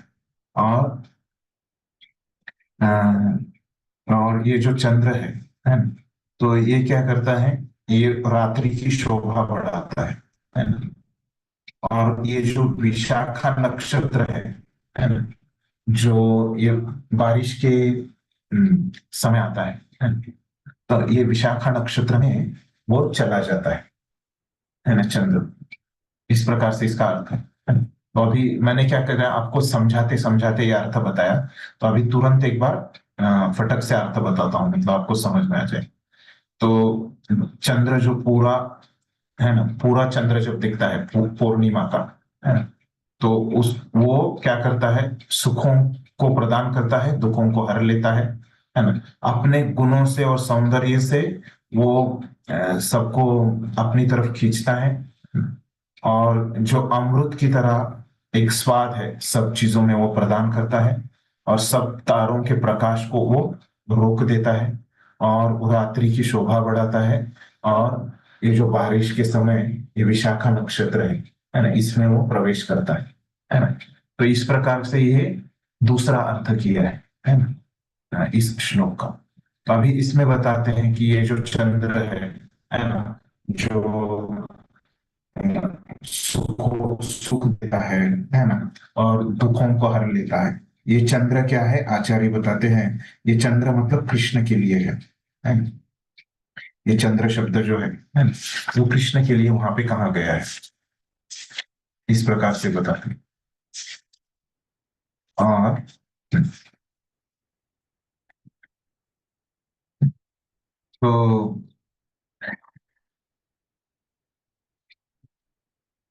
तो ये जो पहले विधु शब्द था, है ना, तो ये विधु शब्द क्या है, उसका अर्थ बोलते हैं चंद्र है ना। और ये चंद्र जो शब्द आया है ना, वो कृष्ण के लिए आया है, इस प्रकार से और यहाँ पे बोला ना कि पूरा चांद है ना, तो पूरा चांद बोला, तो इसका अर्थ क्या है कि कृष्ण में क्या है, पूरे गुण है ना, जो दिव्य गुणों के बारे में बताया गया था, है ना, यहाँ पे अभी देखते हैं। तो कृष्ण में जैसे पूरे गुण किसमें है, पूरे दिव्य गुण कृष्ण में है ना, ये पूरे दिव्य गुण। तो वैसे ही वहां पे जो पूरा चांद है, वो क्यों बताया गया है पूरा चांद है, तो क्योंकि कृष्ण में पूरे दिव्य गुण है ना, इसलिए यहाँ पे पूरा चांद इस तरह से बताया गया है ना?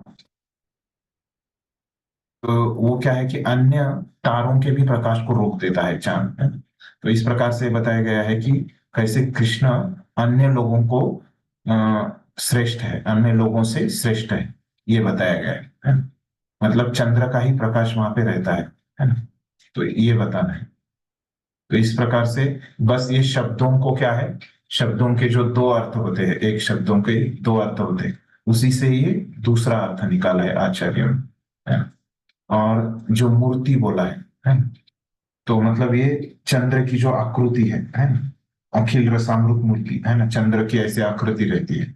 और ये यहाँ पे बताया कि क्या है कि चंद्र अमृत जैसा स्वाद देते हैं सबको, एक आया था वहां पे भाषांतर है ना? तो अमृत प्रदान करते हैं सबको, स्वाद के रूप में वो अमृत प्रदान करते हैं। तो सबको अलग अलग स्वाद देते हैं, सब स्वाद कृष्ण से आते हैं। देखिए सब्जी कुछ कड़वी रहती है, कुछ मीठी सब्जी रहती है ना, कुछ प्लेन सब्जी रहती है ना, ये सब स्वाद कहाँ से आते हैं, चांद से ही आते हैं, है ना। एक ही चांद से अलग अलग स्वाद आते हैं, है ना, जो भी स्वाद है। तो ये अखिल रस किससे आ रहे हैं? कृष्ण से आए हैं। और वो क्या कर रहे, जो स्वाद दे रहे, अमृत रूपी स्वाद दे रहे। किससे? ये चंद्र उनकी मूर्ति से दे रहा है। तो ये अखिल रसामृत मूर्ति है ना। इसका अर्थ यहाँ पे इस तरह से बताया है ना, चांद के उदाहरण से, है ना। ये दूसरी पद्धति से। तो कैसे? क्योंकि सब प्रकार के जो रस है वो चांद प्रदान करता है ना। और वो रस जो प्रदान कर रहा है वो कैसे? अमृत रूपी रस है। और किससे प्रदान कर रहा है? अपनी खुद की मूर्ति से। तो अखिल रसामृत मूर्ति, है ना, इसका ऐसे दूसरा अर्थ बताया है आचार्यों ने। ठीक है। यहाँ पे राधा प्रियम जो मैंने बताया था आपको शब्द पहले, है ना। तो राधा प्रियम, तो राधा प्रियम शब्द ये चांद के इसमें कैसे लिया उन्होंने, है ना। तो देखा कि उन्होंने ये जो चांद है ना, वहां पे आया था एक विशाखा नक्षत्र में जाता है ना, ऐसे एक शब्द आया है ना। बारिश के सीजन में विशाखा नक्षत्र में ये चांद चला जाता है ना? क्योंकि ये बारिश के मौसम में ये जो विशाखा नक्षत्र है ये बहुत ही सुंदर दिखता है, इस तरह से वे बताते हैं आचार्य। और ये चांद का जो नक्षत्र है,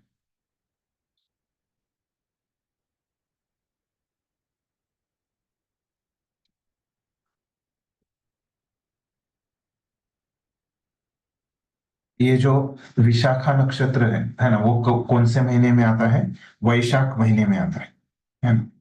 चैत्र, वैशाख, ज्येष्ठ, आषाढ़, ठीक, वैशाख, वैशाख महीने में आता है। इस तरह से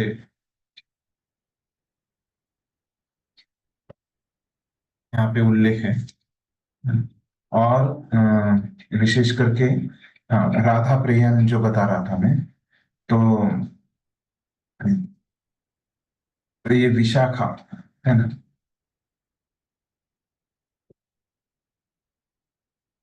तो यहाँ पे ये जो चंद्र को ये विशाखा नक्षत्र बहुत अच्छा लगता है ना।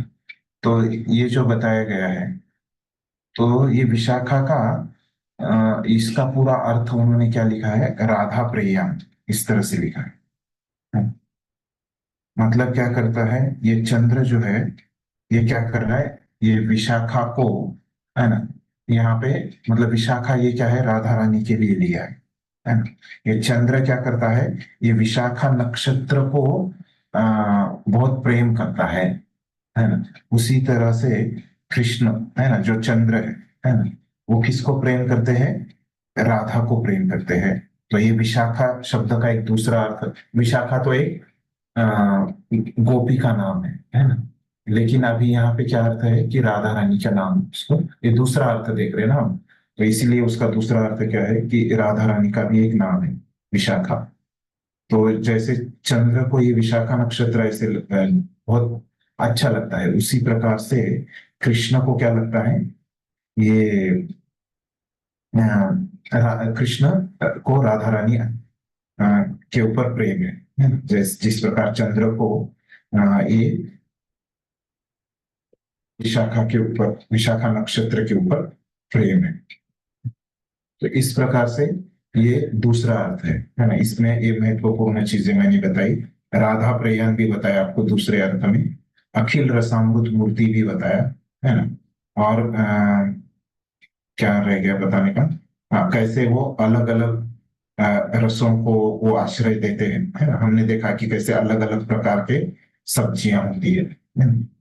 तो ये अलग अलग वो रसों को आश्रय देता है चंद्र, है ना। और चंद्र क्या है? कृष्ण के लिए लिया है ना। यहाँ पे महत्वपूर्ण चीजें हमने क्या देखी कि कैसे कृष्ण अलग अलग रसों को वो आश्रय प्रदान करते हैं, है ना। तो ये थोड़ा पे पहला श्लोक है, इसलिए हमने विस्तार से लिया, है ना। बहुत सारे लोगों को बोर होता होगा, लेकिन अभी मतलब आपको बताने के लिए कि कैसे ये जो श्लोक है ना, तो मतलब ओरिजिनल श्लोक है। तो यहाँ पे मेरा उद्देश्य क्या था, इसको ये पहले श्लोक से अच्छे से लेने के पीछे, मतलब आपको समझ में आ जाए कि ओरिजिनल भक्ति रसामृत सिंधु क्या है और हम क्या स्टडी कर रहे हैं, हम क्या अभ्यास कर रहे हैं, है ना? तो ये आपको अंतर समझ में आ जाए, है ना? तो इसलिए मैंने ये थोड़ा विस्तार से बताया, है ना? तो अभी हम आगे हमारा नॉर्मल हम स्पीड से जाएंगे। तो हमने इतना भाग देख लिया, है ना? आपकी किताब में आई है अभी, है ना? तो इतना भाग है ना, तो ये पहले श्लोक के ऊपर प्रभुपाद ने लिखा है ना? तो अभी दूसरे श्लोक के ऊपर जो लिखा है ना? हाँ, वो मैं बता दूं। तो दूसरे श्लोक के ऊपर कहाँ से शुरू होगा, यहाँ से शुरू होगा, है ना? और कहाँ पे खत्म होगा, ध्यान,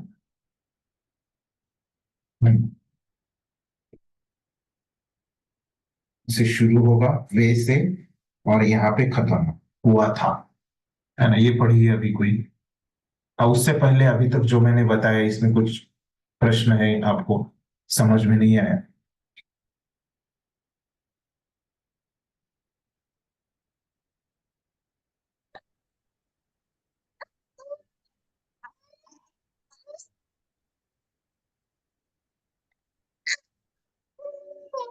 ठीक है। तो ये पिछले श्लोक में जो यहाँ पे प्रभुपाद ने मंगलाचरण लिखा है ना? तो ये मंगलाचरण में मैंने तीनों भाग बता दिए थे क्या आपको, या एक ही पहला ही बताया, वस्तु निर्देश? याद नहीं आ रहा है। बता दिए थे ना तीनों भाग? वस्तु निर्देश ही बताया था प्रभु जी। हाँ ठीक है, मुझे लग रहा था मैंने बताया नहीं बाकी के भाग। ठीक है, वो बता देता हूँ। तो यहाँ पे ये जो मंगलाचरण है, तो ये मंगलाचरण में मैंने कैसा है, तीन भाग। तो उसमें पहला कौन सा है, वस्तु निर्देश रहता है ना? तो ये तो यहाँ पे क्या बताया, वस्तु निर्देश उन्होंने कृष्ण, है ना? पहले श्लोक में उन्होंने बताया वस्तु निर्देश क्या है, कृष्ण जो अखिल रसामृत मूर्ति है ना? तो ये किताब की वस्तु है, वस्तु निर्देश उन्होंने क्या किया, कृष्ण, है ना? और कैसे, अखिल रसामृत मूर्ति। तो ये मंगलाचरण रहता है, इसमें तीन चीजें आनी चाहिए। तो रूप गोस्वामी अभी ये किताब लिख रहे हैं, है ना? तो है ना, अखिल रसामृत मूर्ति, तो उसमें वस्तु निर्देश उन्होंने किया पहले श्लोक में, है ना? क्या है, कृष्ण है और अखिल रसाम। जो दूसरी चीज मंगलाचरण में आती है, वो क्या रहती है कि वो नमस्कार करते हैं। जय, नमस्कार है, वस्तु निर्देश, नमस्कार और आशीर्वाद।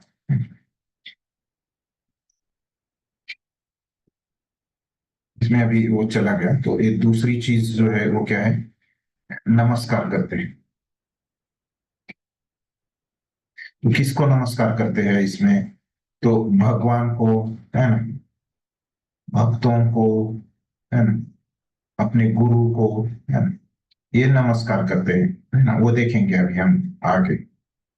गुरु को इसमें नमस्कार किया जाता है, नमस्कार अगले गुरु को।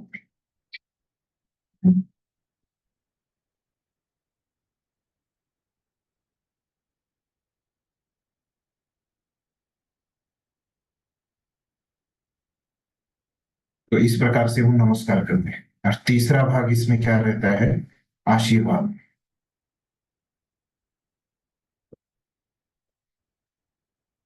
तो मतलब यहाँ पे आशीर्वाद की याचना करते हैं, भगवान के भक्तों के, है ना? सबके आशीर्वाद की याचना करते हैं, है ना? तो इस प्रकार से ये तीन भाग रहते हैं मंगलाचरण के, है ना? तो ये है मंगलाचरण क्या होता है इसके बारे में। तो अभी ये मंगलाचरण का उद्देश्य क्या होता है, क्यों करना चाहिए मंगलाचरण, है ना? तो इसका उद्देश्य ऐसे रहता है कि हम जो कुछ भी कार्य कर रहे हैं, है ना, तो वो ठीक से हम कर पाए कार्य, है ना? उसमें जो अभी आप कुछ भी आपको भौतिक जगत में करना है ना, कुछ भी आप करने जाए, है ना, तो आप आसानी से नहीं कर सकते, है ना? अगर आप कुछ कार्य करने जा रहे हैं, है ना, तो वो कार्य करने में क्या आ जाएगी, समस्याएं आ जाएंगी, है ना? कुछ रुकावटें आ जाएंगी, है ना? तो उसको आप आसानी से पार कर सके। तो ये रहता है इसका दूसरा उद्देश्य। तो एक तो रहता है कि वो कार्य पूर्ण कर पाए, है ना?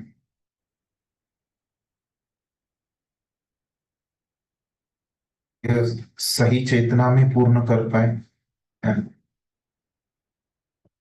सही चेतना में पूर्ण कर पाए। और तीसरा जो है उसमें जो रुकावटें आने वाली है वो नहीं आए, है ना? और आए तो भी क्या है, रुकावटें समस्याएं उसमें नहीं आए, और आए तो भी हम उसको सही चेतना में हम उसको पार कर पाए। इसलिए ये इसका उद्देश्य रहता है, इसलिए ऐसे ये मंगलाचरण करते हैं आचार्य लोग, और ऐसी परंपरा है ना? तो ये सब मैंने मंगलाचरण के बारे में बताया, वो चैतन्य चरितामृत में इसका वहां से मैंने बताया। ये चैतन्य चरितामृत में से इसका संदर्भ है, रेफरेंस है ना, आपको चाहिए होगा मैंने ये कहाँ से बताया, तो ये चैतन्य चरितामृत में इसका उल्लेख किया गया है।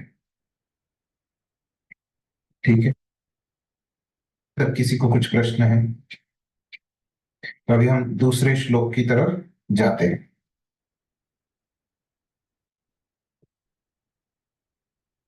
मैंने जैसे बताया कि प्रभुपाद ने जो दूसरे श्लोक के ऊपर लिखा है ना, तो वो कहाँ से लिखा है, ये वे से लेके था तक।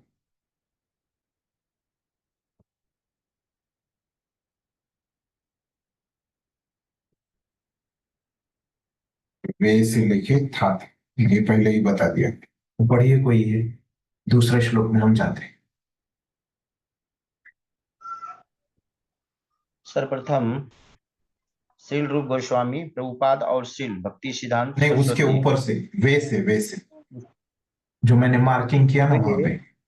हाँ, वे प्रभु कृपा करें जिससे कृष्णा कृपा विग्रह श्रीमद् भक्ति सिद्धांत सरस्वती गोस्वामी प्रभुपाद द्वारा प्रेरित भक्ति रसामृत सिंधु के लेखन का कार्य निर्बंधन रूप में संपन्न निर्विघ्न, हो।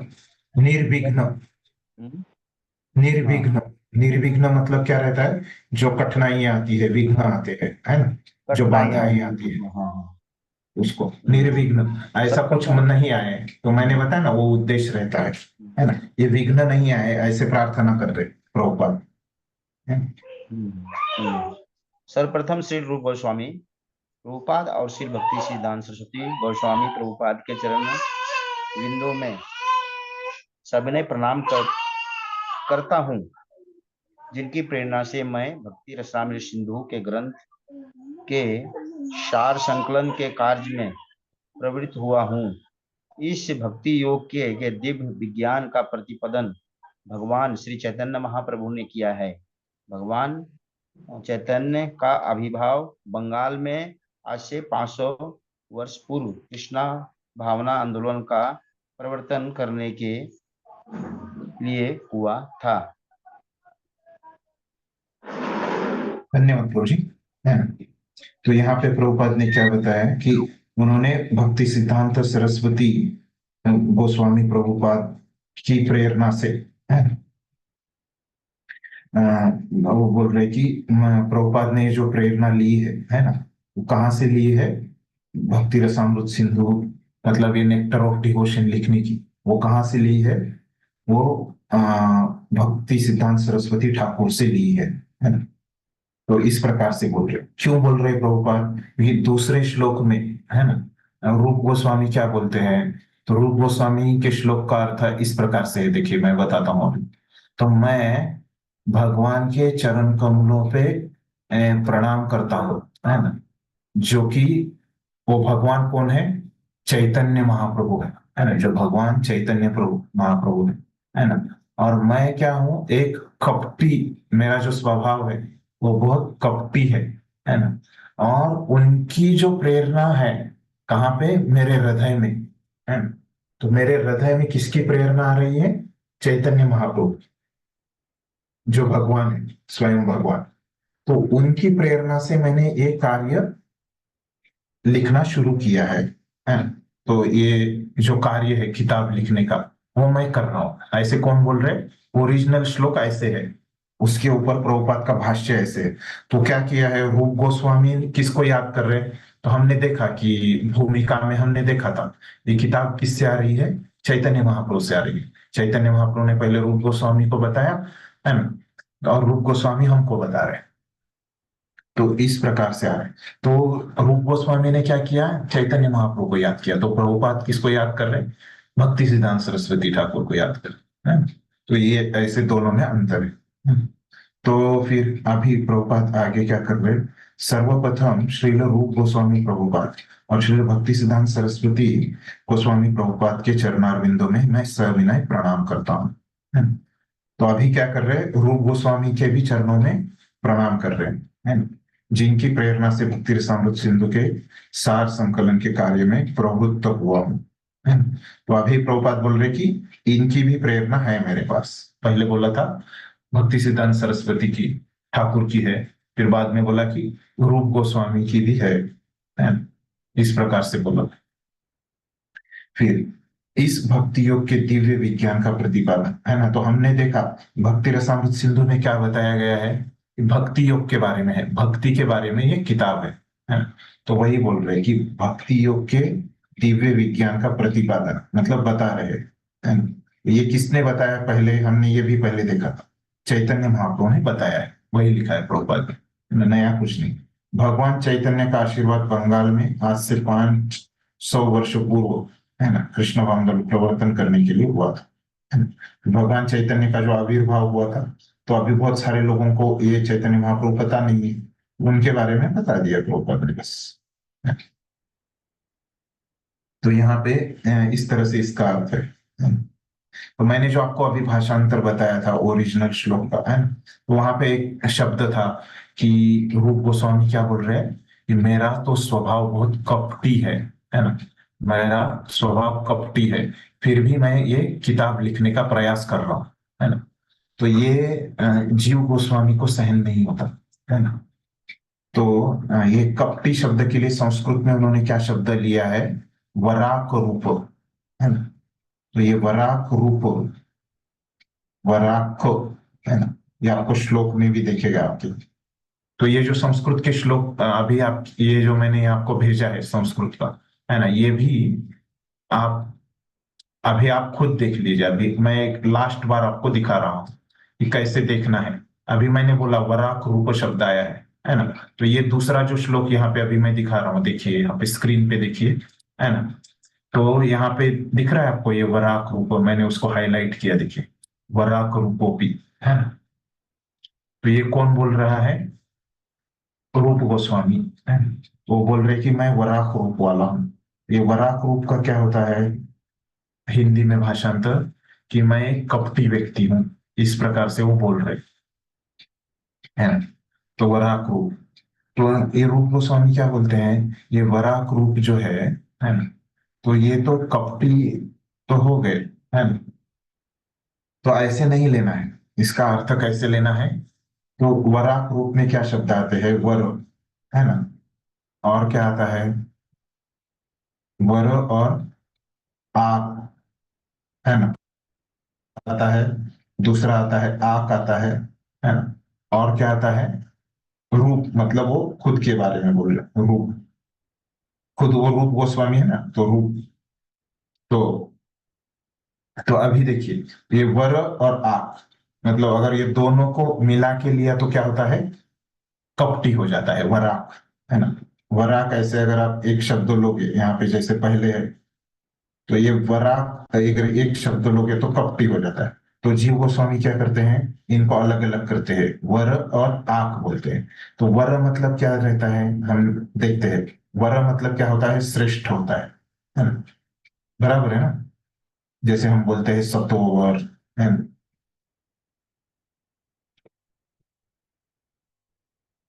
मतलब क्या होता है, श्रेष्ठ। आक मतलब क्या होता है वो बताते हैं कि आक, आक का मतलब होता है कि अ, एकदम प्रखरता से, है ना, प्रखरता से बताया, प्रखरता से दिखाया ना, दिखाना, है ना, आकायति, आक का अर्थ ये आकायती होता है बोलते हैं, और आक मतलब क्या होता है कि प्रखरता से, है ना, प्रखरता मतलब पता है ना, प्रखर मतलब सूरज का जो धूप है वो प्रखर है ना, ऐसे हम बोलते हैं। तो मतलब प्रखरता से दिखाना, है ना। तो वर और आक का मतलब क्या हो गया मिला के, कि मैं रूप गोस्वामी, है ना, जो श्रेष्ठ हूं, ये प्रखरता से पता चलता है ना। इस प्रकार से इसका अर्थ है ना, कि मैं कपटी नहीं हूं। तो इस प्रकार से जीव गोस्वामी अर्थ, उनके जो नम्रतावश उन्होंने जो बताया गया है, वो बोलते हैं कि वो वैसे नहीं है ना, हमको वैसे नहीं समझना है। तो हमको कैसे समझना है कि ये जो रूप गोस्वामी है ना, तो ये बहुत श्रेष्ठ है, ये हमको प्रखरता से वहां पे दिखाई देता है, इस प्रकार से अर्थ है। ये दूसरा अर्थ वहां पे वो करते हैं जीव गोस्वामी, है ना? तो ये हो गए हमारे दो श्लोक। तो तीसरे श्लोक के बारे में, ये तीसरे श्लोक में देखते हैं क्या है। तो तीसरा श्लोक जो है, यहाँ पे प्रभुपाद ने जिसके ऊपर वो टीका लिखा है, वो इतना है। तो पढ़िए कोई।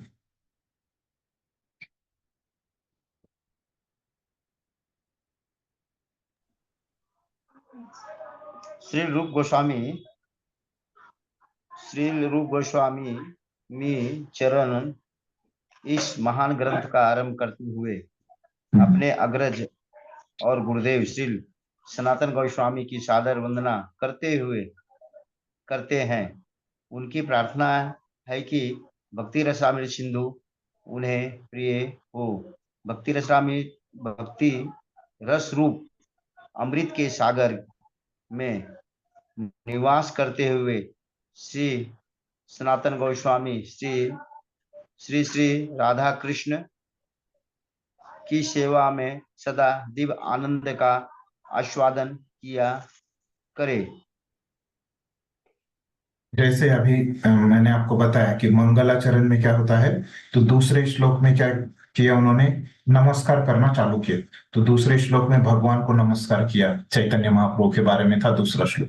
तो तीसरे श्लोक में अभी क्या कर रहे हैं, मैं अपने गुरु, है ना, कौन है उनके गुरु, सनातन गोस्वामी को वो नमस्कार कर रहे हैं।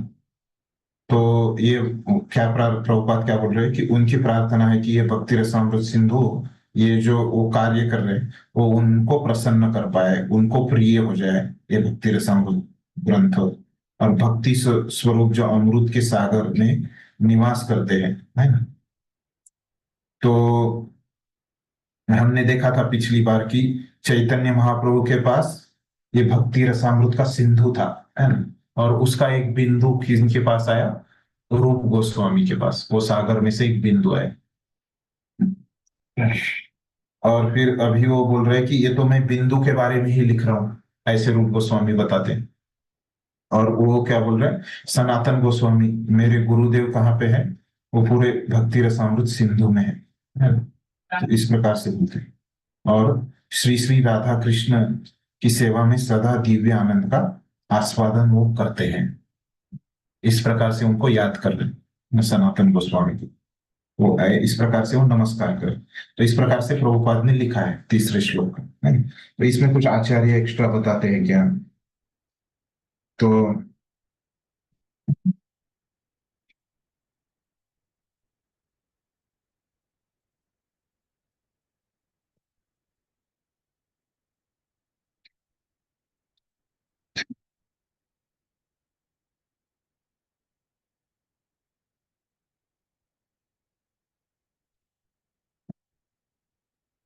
ठीक है, लगभग वैसे ही है, थोड़ा सा भिन्न है, लेकिन सब कुछ कवर हो जाता है।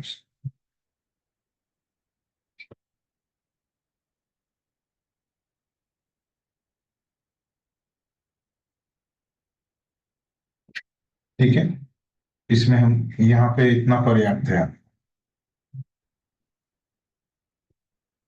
विषय नहीं है ना आचार्य की, आचार्य के ग्रंथ पढ़ना अगर हमारा विषय रहता तो वो विस्तार से बताते थे। हमारा विषय क्या है, नेक्टर ऑफ डिवोशन पढ़ना ना, तो उसमें इतना काफी है। बस ये समझने के लिए जितना आवश्यक है हम वही पढ़ेंगे।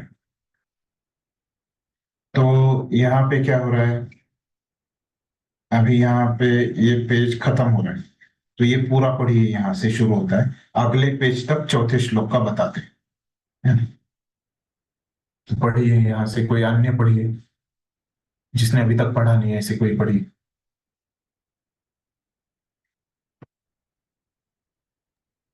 मैं पढ़ूं प्रभु जी? हरि बोल। पढ़िए माता जी, पढ़िए। भक्ति भक्ति रस रूप अमृत के सागर में विहरण करने वाले उन सभी महाभागवत और आचार्य रूप मकरों को हम सागर वंदना करते हैं, जिन्होंने नाना प्रकार की मुक्ति रूप नदियों का तिरस्कार कर दिया है। निर्विशेषवादियों को परतत्व में लीन होना बड़ा रुचिकर होता है। जैसे नदियां सागर में आकर समा जाती है। सागर मानो मुक्ति है और उसमें मिलने वाली नदियां नाना मुक्ति पद जैसी है। निर्विशेषवादियों का निवास नदी जल में है, जो अंत में सागर में मिलकर लीन हो जाता है, परंतु वे यह नहीं। तो अभी एक मिनट, परंतु वे यह नहीं, हाँ बड़ी, यह नहीं जानते कि नदी के समान हो, नहीं जानते कि नदी के समान हो। सागर में भी असंख्य जलचर प्राणी है। सागर के निवासी मकर उन नदियों की अपेक्षा नहीं रखते जो सागर में गिरती रहती है। ऐसे ही जिनका निरंतर भक्ति योग रूप सागर में निवास है, वे भक्त मुक्ति रूप नदियों को उपेक्षा कर देते हैं। भाव यह है कि जो शुद्ध भक्त है, वे सदा भगवत भक्ति योग के सागर में स्थित रहते हैं। अन्य पद्धतियां उन नदियों जैसी है, जो शनै शनै इस सागर तक पहुंचती है। शुद्ध भक्त को इनसे कोई प्रयोजन नहीं होता। श्रील रूप नहीं गोस्वामी, ठीक है, इतना ठीक है, इतना ही।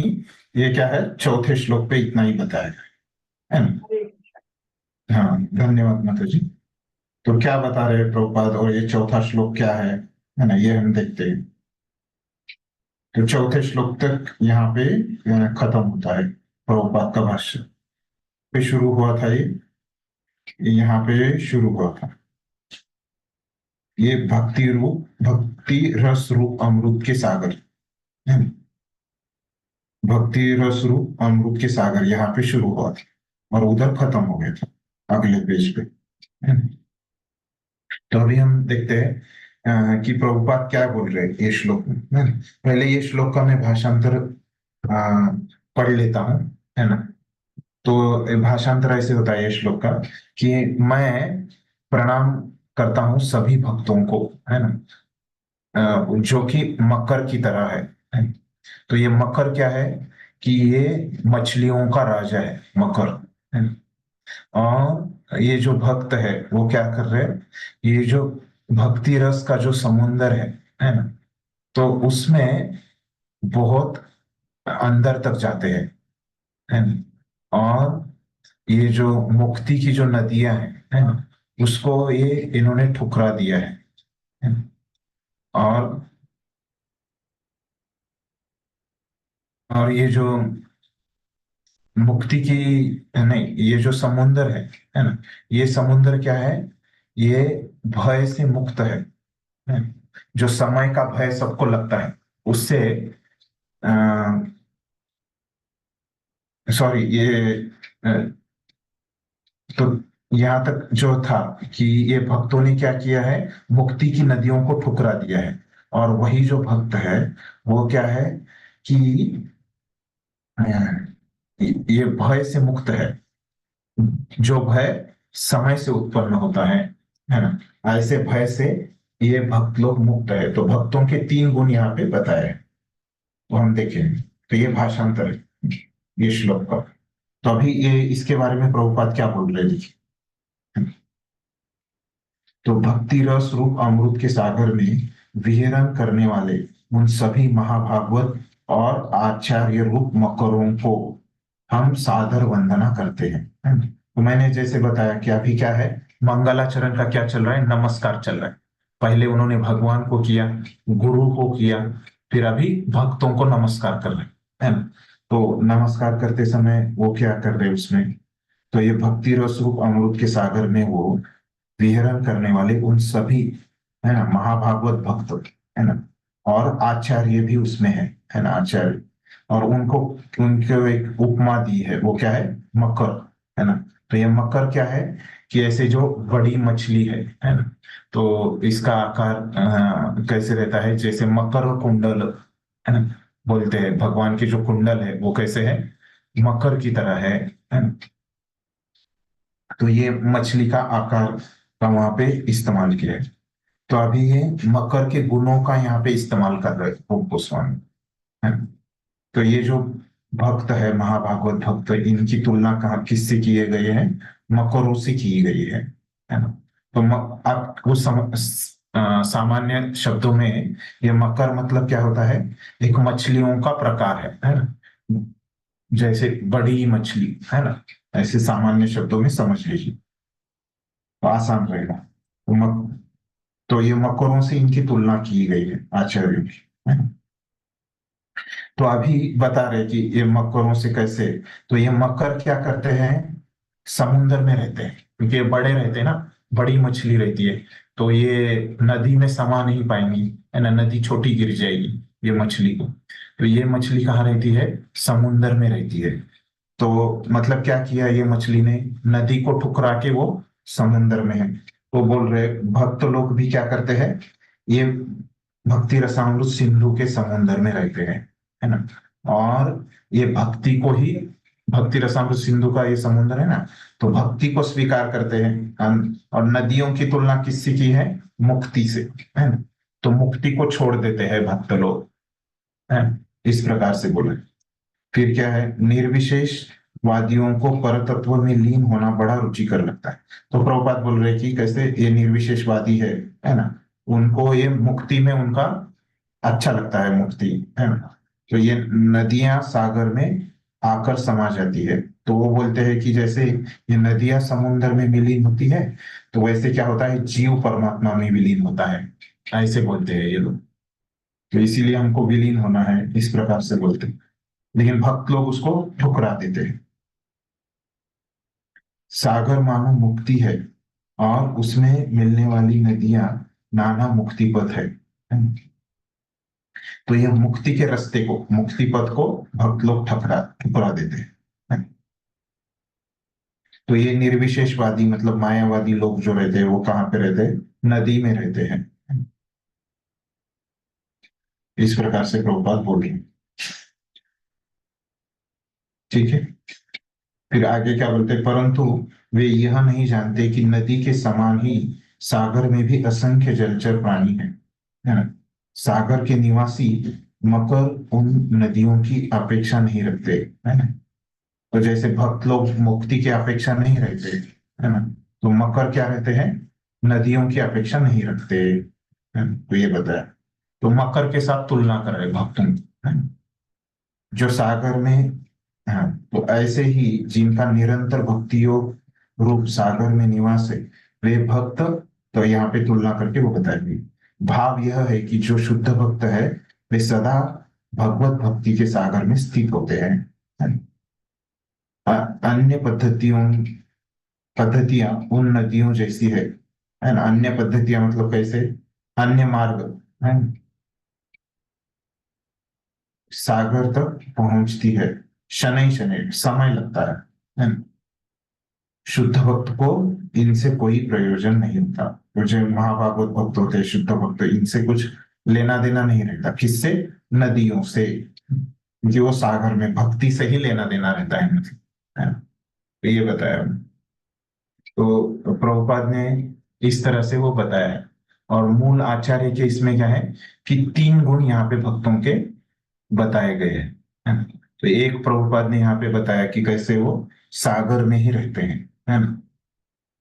और दूसरा दूसरा भी बताया प्रभुपाद ने, है ना, कि वो नदियों को एक सागर में रहते हैं, है ना, भक्ति को स्वीकार करते हैं, नदियों को ठुकरा देते हैं, है ना, मतलब अन्य मार्गों को ठुकरा देते हैं, है ना।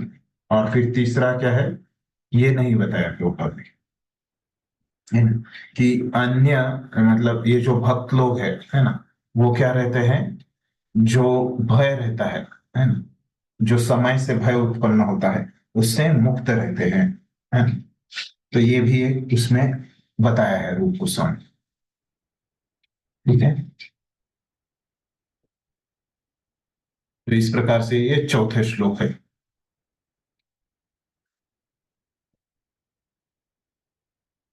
तो समय है अपने पास, ठीक।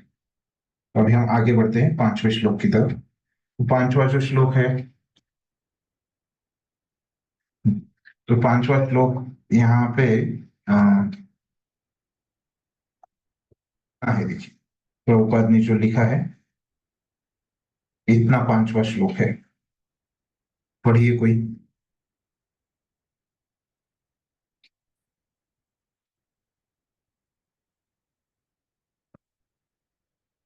पढ़िए कोई।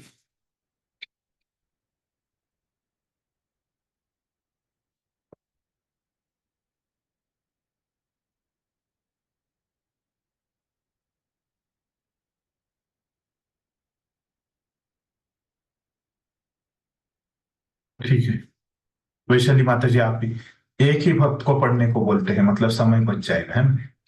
मुझे लगा सबको अवसर देना चाहिए इसलिए मैं बोल रहा था, लेकिन ठीक है, कोई बोल नहीं रहे। हाँ बोलिए वैशाली माता। श्रील रूप गोस्वामी अपने गुरुदेव सनातन गोस्वामी से प्रार्थना करते हैं कि वे उन मीमांसकों के तर्कों से भक्ति रसामृत सिंधु की रक्षा करे जो भगवत भक्ति में व्यर्थ हस्तक्षेप करते हैं। उनके अनुसार तर्क वितर्क सागर में होने वाले बड़बालन जैसे है। सागर में मध्य में बड़वाग्नि से कुछ भी हानि नहीं होती।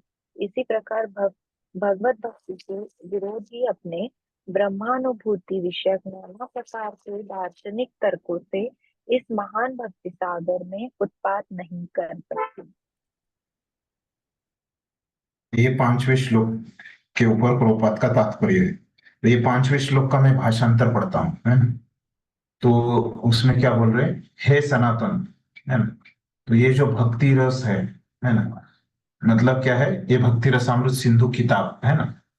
तो हे सनातन, ये जो भक्ति रसामृत सिंधु किताब है, ये लंबे समय तक रहे, है ना। और इसके जो विरोधी पक्ष वाले लोग हैं, है ना, कौन से, कर्मी और ज्ञानी, है ना, तो इनसे ये बची रहे ये किताब। तो ये सिर्फ किताब भक्तों के ही हाथ में रहे। जैसे समुंदर में, है ना, तो समुंदर क्या करता है, ये वड़भा अग्नि रहता है। मतलब जंगल में हम देखते हैं कि कैसे अग्नि से पूरे जंगल तहस नहस हो जाते हैं, है ना। और इतना वहां पे समुंदर के अगर किनारे पे अगर जंगल है और वो जंगल में अग्नि लग गई वहां पे, तो ये अग्नि पूरे समुंदर तक जाती है ना। और फिर समुंदर तक जाने के बाद वो अग्नि समुंदर में जाती है क्या, प्रवेश करती है क्या, नहीं करती, है ना। तो समुंदर में जो पानी है ना, उसके कारण वो अग्नि वहां पे उसकी रक्षा होती है ना। तो वो उपमा लेके रूप गोस्वामी क्या बोल रहे हैं कि उसी प्रकार, है ना, ये जो कर्मी और ज्ञानी है ना, इनसे जैसे समुंदर क्या करता है, ये अग्नि को रोक देता है ना। तो वैसे ये सनातन गोस्वामी, आप क्या कीजिए, ये जो कर्मी और ज्ञानी लोगों से, है ना, इसको बचा लीजिए, ये भक्ति रसामृत सिंधु को।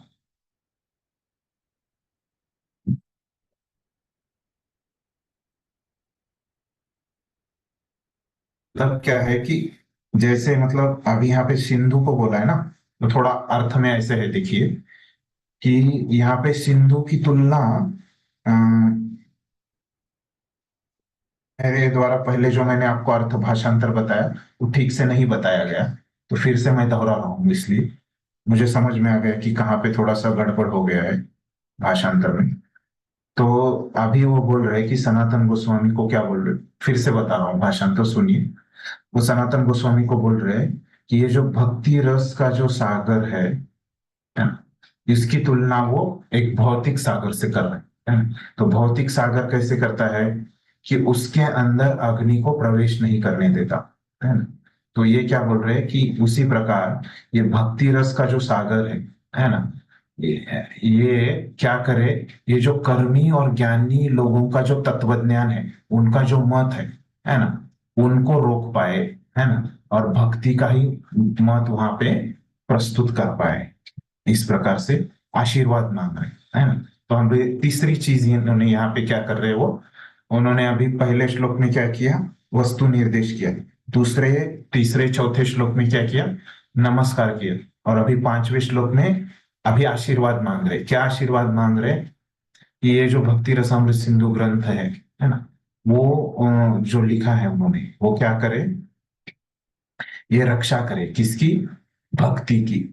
किससे रक्षा करे, जो कर्मी और ज्ञानी लोगों का जो तत्व ज्ञान है, इससे भक्ति की रक्षा करे, है ना। तो अभी मैंने पूरा परफेक्ट अर्थ आपको बता दिया, है ना। ठीक है। हाँ, तो अभी हमारा ये हमने देखा कि पांचवें श्लोक का जो ओरिजिनल श्लोक है ना, उसका बस अर्थ देखा हमने, और फिर अभी हम प्रभुपाद क्या बता रहे हैं उसके संदर्भ में।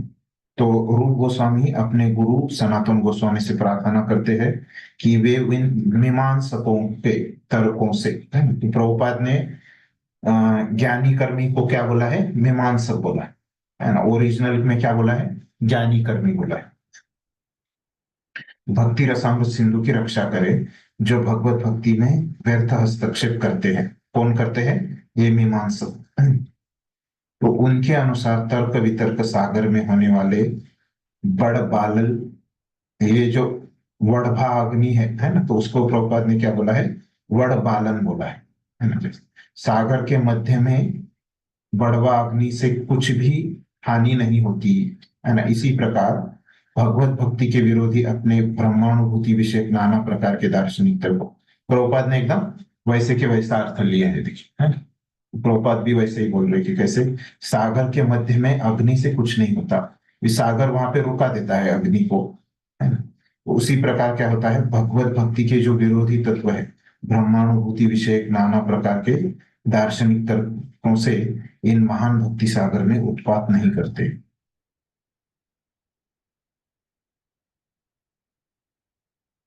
ये पांचवा श्लोक हो गया। तो छठवां श्लोक हम देखते हैं, आगे बढ़ते हैं। तो छठा श्लोक का जो अर्थ है ये परिच्छेद में लिखा है, पढ़िए। गोकुलेश प्रो पढ़िए, आप पढ़ना चाहें। हाँ, हरे हरे कृष्ण। भक्ति रसामृत सिंधु ग्रंथ के प्रेरकता आपके इधर दो माता जी का भी फोन चालू है। वैशाली माता जी आप ही पढ़ी, उससे थोड़ा इको हो रहा है। हाँ, हरे कृष्ण। हम्म, रसामृत सिंधु के रचयिता श्रील भक्ति रसामृत सिंधु ग्रंथ के प्रणेता श्रील रूप गोस्वामी की दैन्योक्ति दैन्योक्ति, दैन्योक्ति, दीन भाव जो बोलते हैं ना, दीन भाव, दैन्य भाव, दैन्योक्ति। दैन्योक्ति है कि सर्वथा दीनहीन होते हुए भी संपूर्ण विश्व में कृष्ण भावना का प्रसार करने के लिए वे उस प्रयास में प्रवृत्त हो रहे हैं। रूप गोस्वामी के चरण चिन्हों का अनुसरण करते हुए कृष्ण भावनामृत आंदोलन के सभी प्रचारकों को इस भाव से भावित रहना चाहिए। हम अपने आप को कभी महान उपदेशक न समझे, सदा यही माने कि वह तो केवल पूर्ववर्ती आचार्यों के कार्य का निमित्त मात्र है और उन्हीं के चरण चिन्हों का अनुसरण करने से दुखी मानवता का कुछ मंगल कर सकता है। अभी इसका मूल अर्थ देखते हैं, है ना। तो यहाँ पे जो दैन्य भाव प्रभुपाद ने बोला है ना, मूल इसका छठे श्लोक का भाषांतर है ना। तो वो क्या बोलते हैं रूप गोस्वामी, मैं अज्ञ हूं, है ना, मैं अज्ञानी हूं, और मैंने ये कार्य हाथ में लिया है।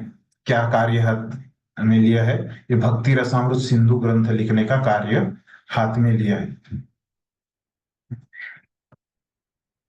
लेकिन ये कृष्ण क्या है, ये समस्त जगत के लिए बहुत ही पवित्र है ना, ऑस्पिशियस है समस्त जग के लिए। और उनके जो मित्र है कृष्ण के, है ना, तो उनको वो क्या करते हैं, परम सुख प्रदान करते हैं कृष्ण, है ना, इस प्रकार से वो बता रहे हैं। ये मूल अर्थ है। तो अभी वो मूल अर्थ से प्रभुपाद कैसे संबंध जोड़ रहे देखते हैं, है ना। तो प्रभुपाद यहाँ पे क्या बोल रहे हैं, तो रूप गोस्वामी ने क्या बोला, मूल अर्थ में खुद को अज्ञानी बोला, है ना? तो इसीलिए प्रभुपाद लिख रहे हैं, ये क्या है, उनकी दैन्योक्ति है, मतलब दीनहीन भाव में वो बोल रहे हैं खुद को अज्ञानी, है ना, इस प्रकार से। तो ये इस प्रकार से बोलते हुए भी वो कार्य क्या कर रहे हैं, पूरे मानव समाज में, है ना, भक्ति के लिए वो ग्रंथ लिख रहे हैं, है ना। तो हमको क्या करना चाहिए, प्रभुपाद बोल रहे हैं, हमको रूप गोस्वामी का अनुसरण करना चाहिए, उनके चरणों का अनुसरण करना चाहिए। तो कैसे, यहाँ अभी हम सब क्या कर रहे हैं, भक्ति का प्रचार कर रहे हैं, है ना। तो क्या होना चाहिए हमको, तो महान उपदेशक न समझे, है ना, तो हमको खुद को बड़ा नहीं समझना है ना, जब हम प्रचार करें। और केवल उनके तरह हमको क्या करना है, उन्होंने जो कहा है उनके चरणों के ऊपर हमको चलना है, और उससे क्या हो जाएगा, दुखी मानवता का कुछ अमंगल कर सकता है ना। क्यों अमंगल, सॉरी, दुखी मानवता का कुछ मंगल कर सकता है ना? अमंगल नहीं है, दुखी मानवता का कुछ मंगल कर सकता है। क्यों कर सकेंगे मंगल, क्योंकि जो कृष्ण खुद मंगल है, तो उनके बारे में हम दूसरों को बताएंगे, है ना? तो क्या हो जाएगा, मंगल चीज के बारे में हम बताएंगे तो उनका मंगल हो जाएगा, है ना। ऑस्पिशियस चीज के बारे में बताएंगे तो सब कुछ वहां पे वातावरण ऑस्पिशियस हो जाएगा, मंगलमय वातावरण हो जाएगा, क्योंकि कृष्ण मंगल है ना। प्रचार मतलब क्या है, कृष्ण के बारे में बोलना, है ना? तो अगर प्रचार करेंगे तो वहां पे सब वातावरण मंगलमय हो जाएगा, है ना? इस प्रकार से प्रभुपाद ने लिखा है। समझ में आ गया कि मूल से कैसे संबंध में है ना? तो फिर आगे जो प्रभुपाद ने लिखा है ना? 7वां 8वां 9वां, है ना, 7वां 8वां 9वां और 10वां श्लोक, है ना, ये हम पढ़ लेंगे आज, है ना? वो कहाँ से लिखा है, तो 7वां श्लोक हम एक एक, तो 7वां 8वां 9वां तो का मिला के आपको बता देता हूँ, है ना। यहाँ से ये पूरा पढ़िए, भक्ति रसामृत सिंधु के ये पेज पूरा पढ़ के अगले श्लोक पे जाए, पढ़िए यहाँ से वैशाली माता जी। हाँ, भक्ति रसामृत सिंधु के पूर्व पश्चिम उत्तर और दक्षिण में 4 भाग है। इनमें से प्रत्येक भाग में 4 लहरें है। जैसे सागर में पूर्वादि चारों दिशाओं में भिन्न भिन्न लहरें उठती है, वैसे ही भक्ति रसामृत सिंधु में 9 लहरें कल्लोलित हो रही है। प्रथम विभाग की 4 लहरों में पहली लहरी में सामान्य भक्ति का निरूपण है, द्वितीय लहरी में भक्ति योग के साधन का अंकन है तथा तीसरी भावात्मिका है। चौथी लहरी में भगवत प्रेम का वर्णन है, जो जीवन का परम लक्ष्य है। इन सब का अपने अपने विशेष लक्षणों सहित विस्तार से वर्णन किया जाएगा। एक अभी पढ़ी। श्रील रूप गोस्वामी ने पूर्ववर्ती आचार्यों का अनुगमन करते हुए भक्ति का प्रामाणिक विवरण इस प्रकार समाहित किया है। अनुकूल भाव से श्री कृष्ण का सेवन करते हुए पूर्ण रूप से कृष्ण भावना उत्तम भक्ति का स्वरूप है। भाव यह है कि कृष्ण भावना भावित प्रतिकूल पढ़िए आगे। हरे कृष्ण आगे पढ़िए। scroll- हाँ, अम, भाव यह है कि कृष्ण भावनाभावित प्रतिकूल भाव से भी हुआ जा सकता है, परंतु यह शुद्ध भक्ति योग नहीं कहला सकता। शुद्ध भक्ति योग के लिए इंद्रिय तृप्ति की प्राकृत होना आवश्यक है, क्योंकि ऐसी इच्छाओं से उसमें सकाम कर्म और मनोधर्ममय नहीं, यहाँ अज्ञान तक ठीक है, यहाँ तक ठीक है, मनोधर्ममय ज्ञान। नहीं यहाँ तक ठीक है। हरे कृष्ण। तो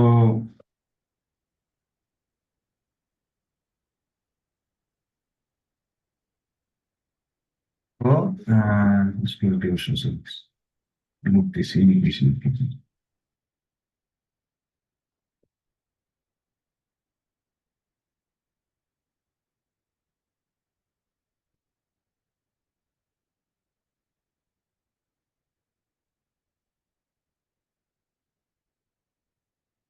तो यहाँ तक ही पढ़ना चाहिए था।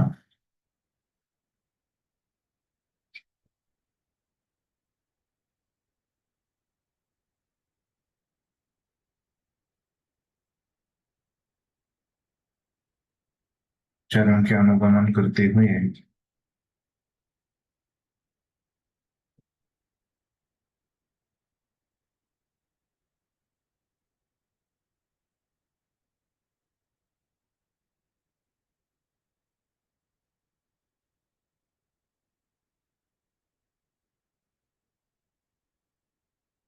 तो यहाँ तक ही है, देखिए यहाँ तक ही, ये 7, 8, 9, 10 है ना, ये श्लोक है इनका, प्रभुपाद का तात्पर्य होता है। ये हमने थोड़ा ज्यादा पढ़ा है ना? ठीक है, यहाँ पे खत्म होता है, यहाँ पे मार्क किया मैंने, है ना? दिख रहा है सबको मार्क? तो यहाँ पे 7, 8, 9, 10 ये श्लोकों में क्या बताया गया है, जो हमने यहाँ पे जो बताया है उससे ज्यादा हमने चर्चा की है ना? तो यहाँ पे क्या बताया गया है कि जो ये हमने पहले ही देखा है पिछले क्लास में, है ना? पूर्व पश्चिम उत्तर दक्षिण विभाग है ना, मुख्य। और फिर अभी हमारे सिलेबस में क्या है, बस पूर्व विभाग है ना, 19 चैप्टर है ना, उसमें से एक हमने देखा था। तो ये पूर्व विभाग में कैसे 4 लहरियां होती है ना? कौन सी 4 लहरियां होती है, आपने लिखा होगा आपकी किताब में।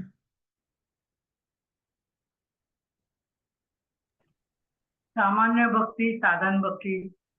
हाँ, पहली लहर बताइए उसमें से कौन सी है? अच्छा, एक मिनट। हाँ,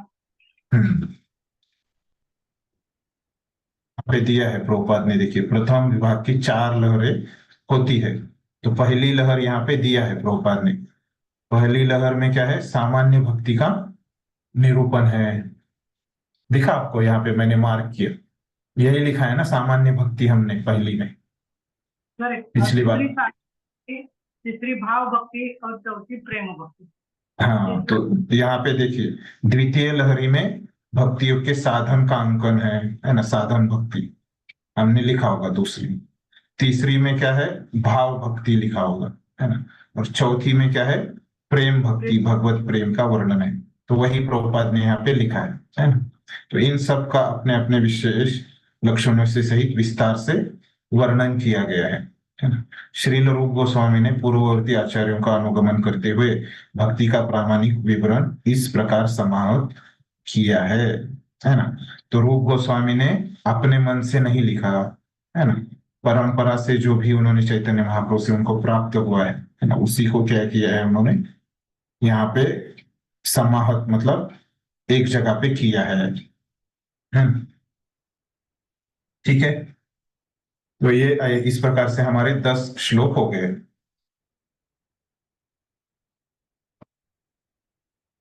तो यहाँ पे हम रुक जाते हैं।